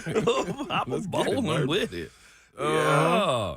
Well, ain't that something you leaving the day of or the night before? Saturday morning, there's a 10 a.m. flight. Sunday morning, there's a 6 a.m. flight. Wow. We'll be at Innsworth at Lipscomb Academy Friday night and in the air Saturday morning. You making it happen, Will. It'll be good. That's what Where it is is. that non-stop at? That's dope. Sure is. Yeah. I wasn't Still lying for to the you. Lolo, too. Really? Yeah, it's really not expensive. Yeah, buddy. Anyway, Man. I'm just. Man, let me see what this. If I've just inspired you to get this flight, give me a high five when you see me on the plane on Saturday. And usually If the there's any early, left. No, there are a lot left. They're all nonstop. Really? the early morning flights are usually more clutch too. That's Cheap too. crazy. I know. Wow. I did get a text halfway through the Wow. game on Saturday, and Slay, I did not send this text. Even you're going to be proud of me. Okay. I had a buddy text me at halftime of the Austin Peay game when things weren't looking great, and he said, do you want to cancel the Florida trip? And I said, Wow. why in the world would I cancel a trip to the Swamp where Tennessee is going to be a favorite for the first time in a very, very long time with this team? Yeah, the Austin Peay game was bad on Saturday, but I want you to know, because I have to petition to you to be able to watch games with you, because you said I'm not allowed to because I stress out too much during games. That I was the one. I was frustrated. I was mad. Yeah. I was mad in the second quarter. I'll be honest on that one. But that being said, I wasn't going to cancel my I flight. think a lot of people are. Okay. Yeah, I just think you just can't. Don't express it outward. Like, you know what I'm saying? You can ask my girlfriend how much I express it outwardly. You know what I'm saying? Hold that in a little bit. But I think, man, I will say this. Looking at that Austin Peay game, I'm not going to use the excuse them looking forward or anything. I'm going with the point and perspective of when you play an in-state team that is considered, like as when you talk about tiers right below you in another tier, I don't care who it is that's coming up. They were playing with house money. Mm-hmm. You walk into a situation, and if you go back and watch the film of the game, dog, they played an unconventional style. I don't think they'll play that way the rest of the year. Yeah. Meaning, I don't think they're going to run them type of sets. I don't think they're going to take those type of risks. I don't think they're going to be fired up enough to do the little things to get under the team's skin after the ball is dead, after the whistle is blown dead and the ball and the play is over. Like, they play with a different type of intensity, and warranted, salute to them. Sure. That's what they had to do, to not go in there and get beat 70-3. What they had to lose. You know what I'm saying? Right? Exactly. Nothing. So you look at on the special teams on the punt, what they did to golly, I just watched it too. Number 4. They triple teamed him. Yeah, when they triple teamed them, dogged them, and then after the whistle went over there and was getting into it with them. And you could tell Tennessee was under the impression of, and I guarantee Hyper told them coming out, hey man, don't do nothing stupid. Don't do nothing dumb. Because all the players went over there and grabbed him and was like, hey man, you can't do that. And he was in the right. Yeah. You know what I'm saying? But that's the way Austin Peay had to play, had to be on edge. I think it was a lot of stuff. If you look in the trenches after the plays, it was helmets being flung. It was people being grabbed. Yep. It was so much other stuff happening to try to get under their skin to take them out of their routine. And then also, when you go back and watch it, they were sending more than they could block. So people were saying, man, what we doing, man? Joe Milton just throwing quick passes out there. Dude, they sending 7. Yeah. They got 5 people blocking. People that's not going to add up. Can't do a 5-step drop. Or you can't wait 3 seconds to let it go when 7 are coming. Up the gut, where Tennessee throws from the pocket. It'd be different if he was rolling out or something like that. It throws from the pocket. So he had to get it out of his hands. They were calling plays to get the ball out of his hands quick. With the drops and all of that, that comes and goes. It's cool what it is. But you got to go back and watch, man. I want people to when you ask questions fresh out of the moment, ask a question. Right. Don't make a statement. You know what I'm saying? Like, this is what it was. And You know here's what I'm the saying? thing, Ron. I think, if anything, Heupel we've seen, I feel at this point he's a pretty damn good head coach. Right. You could learn a lot from this film. Yes, a whole Right? lot. Yeah, you can. Is that not a good question right there? Yes, a whole lot, KK. And I mean from everywhere, from the running schemes to what you're going to do when teams start to sell out. And know you're trying to create that. I heard you talking about it Monday on the coaches show. That little cone, That umbrella. that umbrella, where Tennessee loves to operate from. You know what I'm saying? So why not send people up the gut more than they can block? Especially without your starting center there that is damn near your other quarterback out there. Yep. You know, so I mean, it's so much. KK, you so right. It's so much you can learn from it. Defensively, offensively, man, really about keeping your head. It was really a good test to me because you're getting ready to go into a hostile environment where they ain't got nothing to lose either. Yeah. You know what I'm saying? They playing for not only their lives, but their coach's life too. And what they want to do for the rest of the season, because just like it used to make and break Tennessee season, it's doing the same thing for Florida right now. Sure. You can either save your season, regardless if you win 6-7 games, just win this game, or you can go down with Spira and Billy Napier will be looking at the door like, who's next? I hope they do. You know what I'm saying? Yeah, I hope they do. Well, I pray everybody felt what we felt. Yeah, so much to it though, man. But you got to go back and to make a conscious effort to watch the game without emotional attachment. Yeah. You know what I'm saying? And kind of see what they're doing. And it feels like it's the chemistry of where the hot read is for Joe Milton with his wide receivers. That seems to be the biggest issue because Florida will now do what Austin Peay did. Yeah. The book is out on how to fluster Joe Milton, force him to make a check down throw that he's not as good at making versus taking the deep shot 70 yards down the field to Squirrel White. If you can force him to swing it out to the tailback, which he did against Virginia,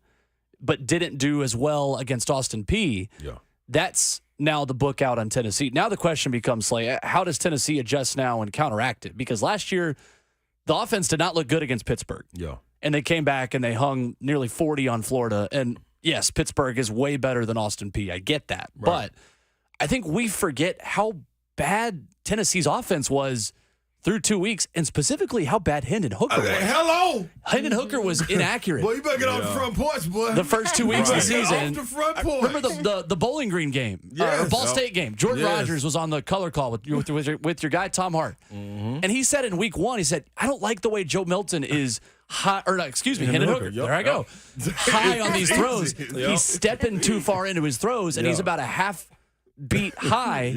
I'm curious what happens when Tennessee opens the full playbook for the first time on Saturday. Yeah, I think that's what it is. You want to get healthy and get to SEC play and then start to, unleash some things. And I think you saw that also in the second half of the game, what you didn't notice on defense. There was a lot of guys coming in that wasn't going to play leading into SEC play, but you want to get them experience early. You know what I'm saying? But one thing, too, I totally agree with you. You look back at last year, man, them balls were ugly. Yeah, they were. Ugly. Hendon Hooker looked terrible in that big game. Me and Savage sitting there looking like, dog, this man don't miss stuff like this. Like, what's going on? And then you see Cedric Tillman in them. Cedric Tillman looking back when the ball's on the thumb, like, dude, I got him beat by 5 yards. Yeah. Lead me. You know what I'm saying? Go over to the sideline. Had to get that together. Throw a dunk to Brew McCoy. Brew McCoy just made a hell of a play on the sideline. For the winning pass, it was a dunk to Tillman. And he just went up and made a hell of a play on 2 DB. So, dog, this is a part of it. It's just glaring because it's low-hanging fruit for him. Because Joe Milton is easy to point to it. This has always been the theory that's out on him. So you look at it and you run back and you say, you also need your receivers to make plays. You got to help your quarterback. That's the only part of it. You know what I mean? If you don't help your quarterback, you are pro-type. Yep. You are wide receiver. You want that moniker? You got that moniker, run with it. Yep. They've got the talent. You got to go deliver. Talented room. You got to deliver. So you look at it and you go back and watch the Austin Peay game, and Joe was the first to go over there and tap the guys on the helmet and be like, come on, man, it's going to be all right. Yeah. They got to do the same thing to him. Brew is one, I think, is the veteran in that locker room when it comes to wide receiver room that can get the guys all in and be like, man, it's not just about the catching, man. Do something else little like he did that blocking. I was going to say, Brew's biggest play was the blocking. Oh, my gosh. You know what I mean? But that's like a fullback. That's saying, even if I'm not being able to catch it and make the play, I'm going to help catapult the guy that's going to make the play and get him in the end zone. Can I say this, though, too? Please do. McCastles, I'm going to be real with you. McAllen Castles, yeah. When somebody throw a block for you like that, don't you run out. You better not. Do you understand me? You better not ever run past him when that ain't his primary job. His primary job is to receive the ball. And he's boots on the ground blocking for you. I need more celebration with Brew. Someone that appreciates wide receiving skill downfield blocking. Yeah. Hey, there's a such thing as a 10-yard run, and that's it. You get a 50-yard run when you got wide receivers blocking down the field. Yeah. And I guess need what, more. Drew? Guess what, Drew? I need more. Somebody got to him because in the post game, he came back and said, man, the block by Brew McCoy was more impressive than the touchdown catch. There it is. So somebody got to him. Smart. Somebody got to him. Probably Joe Milton, honestly. Yeah. Brew was ready to get with him, and he did some little move like, hey, we'll get back out here. Get over here and appreciate me. Those are 2 California kids, too, McAllen Castles and Brew McCoy. McAllen Castles. Yeah, my bad on messing up your name. Your name deserved to be messed up. It do, Drew. It do. I'm not celebrating like that. Okay. It do, Drew. I think it's interesting, too, in the FNM Bank chat, comment says, from Taylor says, but Milton has been inaccurate for 5+ seasons. What? Do you want to go back and watch Hendon Hooker's Virginia Tech film? Hey, man, I tell you what. I'm serious. Hendon Hooker was not setting the world on fire at Virginia Tech.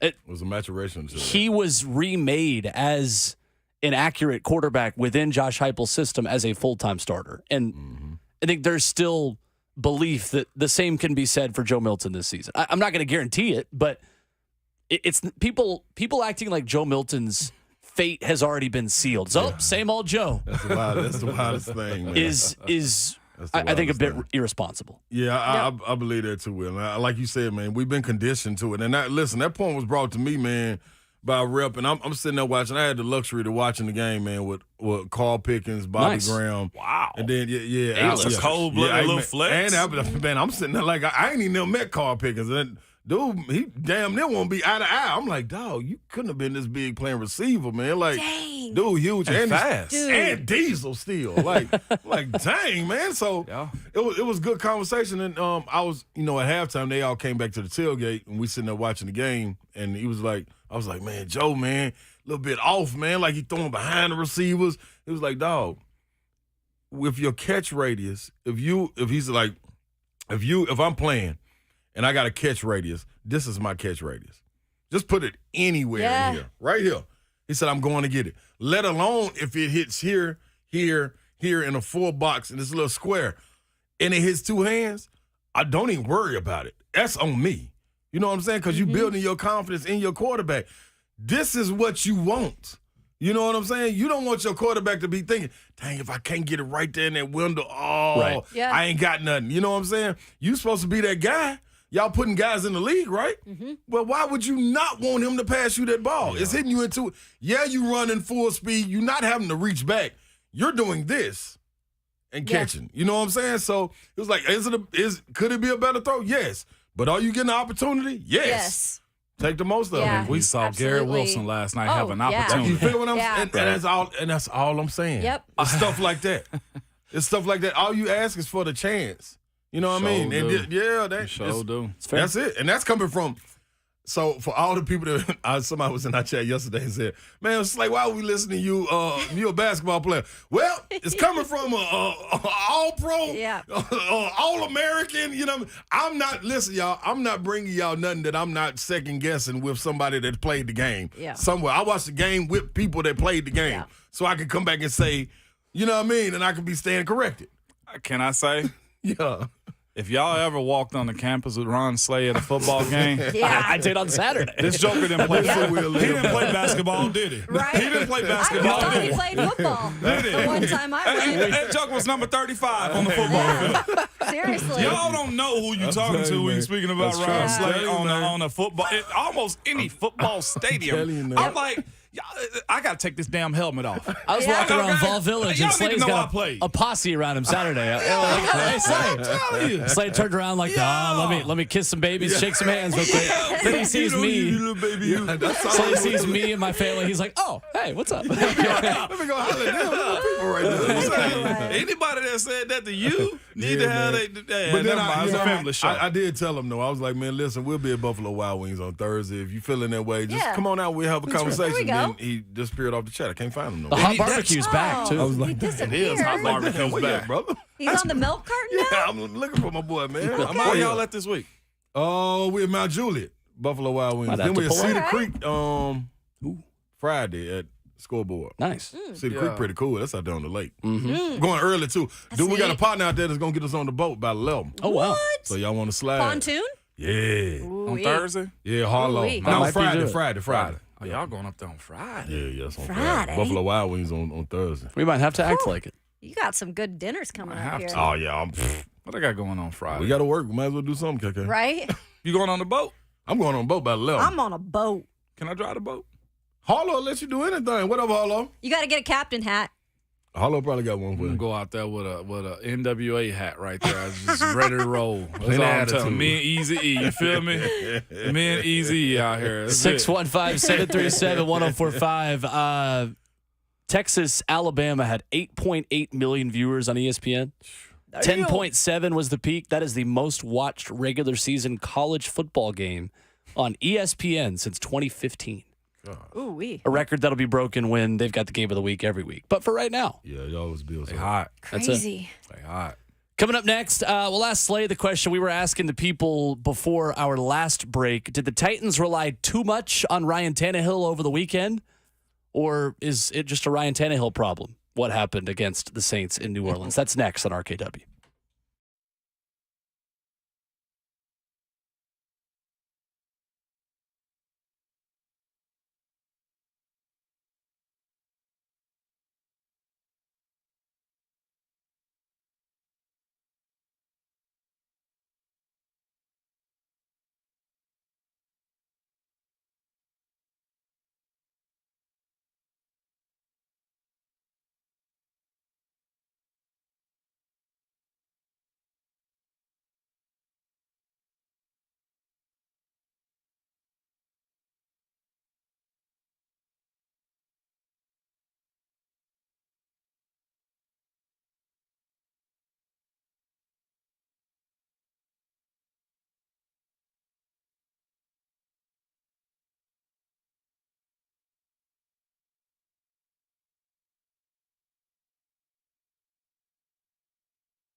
Final segment of the show. RKW is powered by All Four Seasons Garage Doors. Special thanks to Austin Price of VolQuest, to Ron Slay, who is still in the building with us. Still hanging, baby. As you can hear him, 3 to 6 every single day.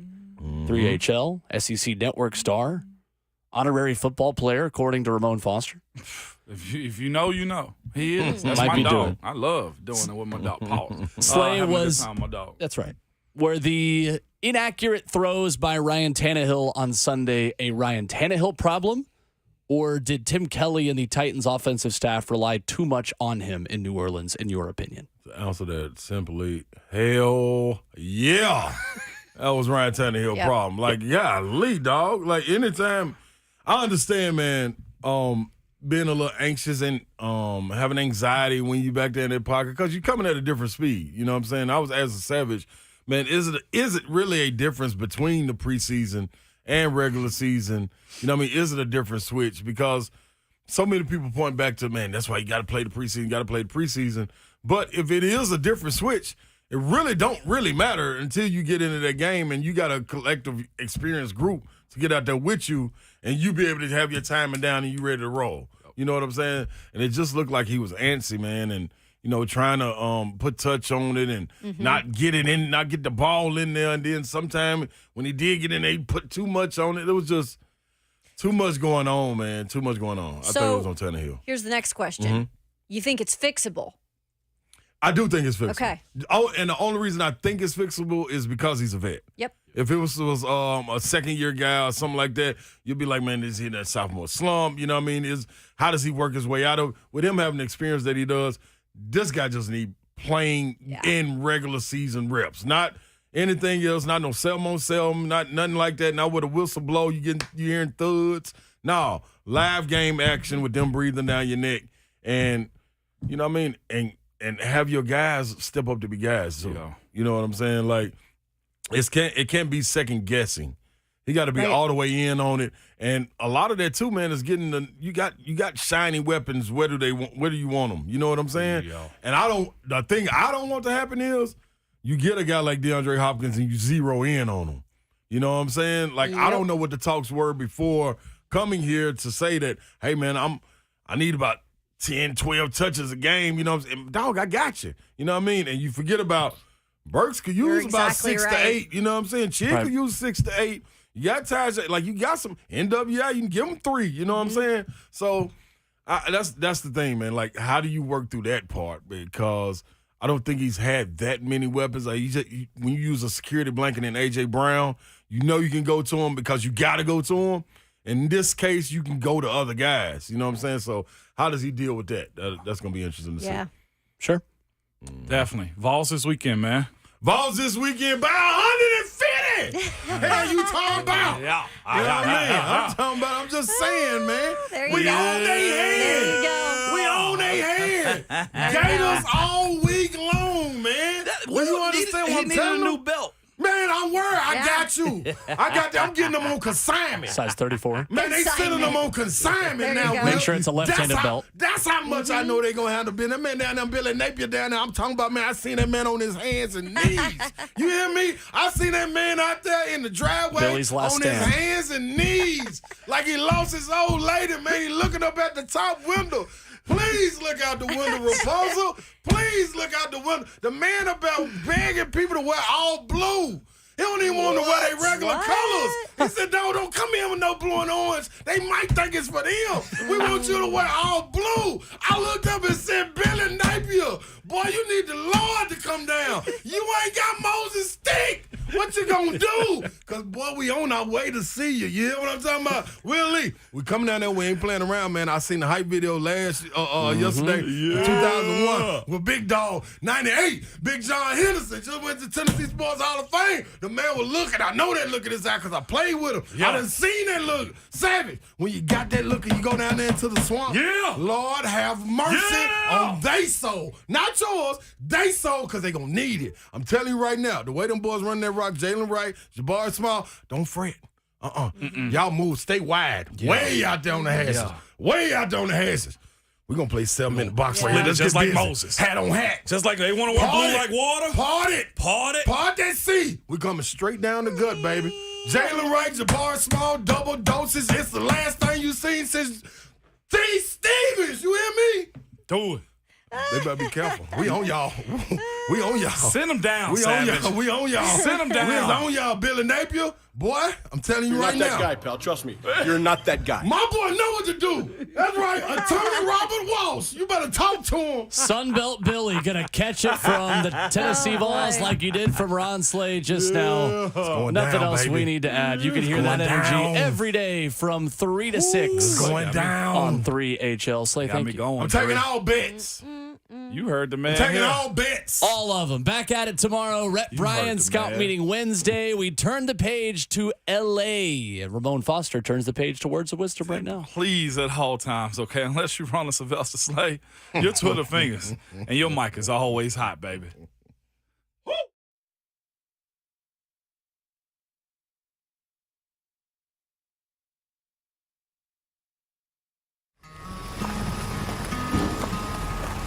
40 years ago, we opened our doors with one mission in mind. We'll be right back with the top 10 songs of 1983. To sell quality American-made vehicles at a fair price. You have arrived. And we've loved every minute of the ride. Celebrating 40 years of Two Rivers Ford.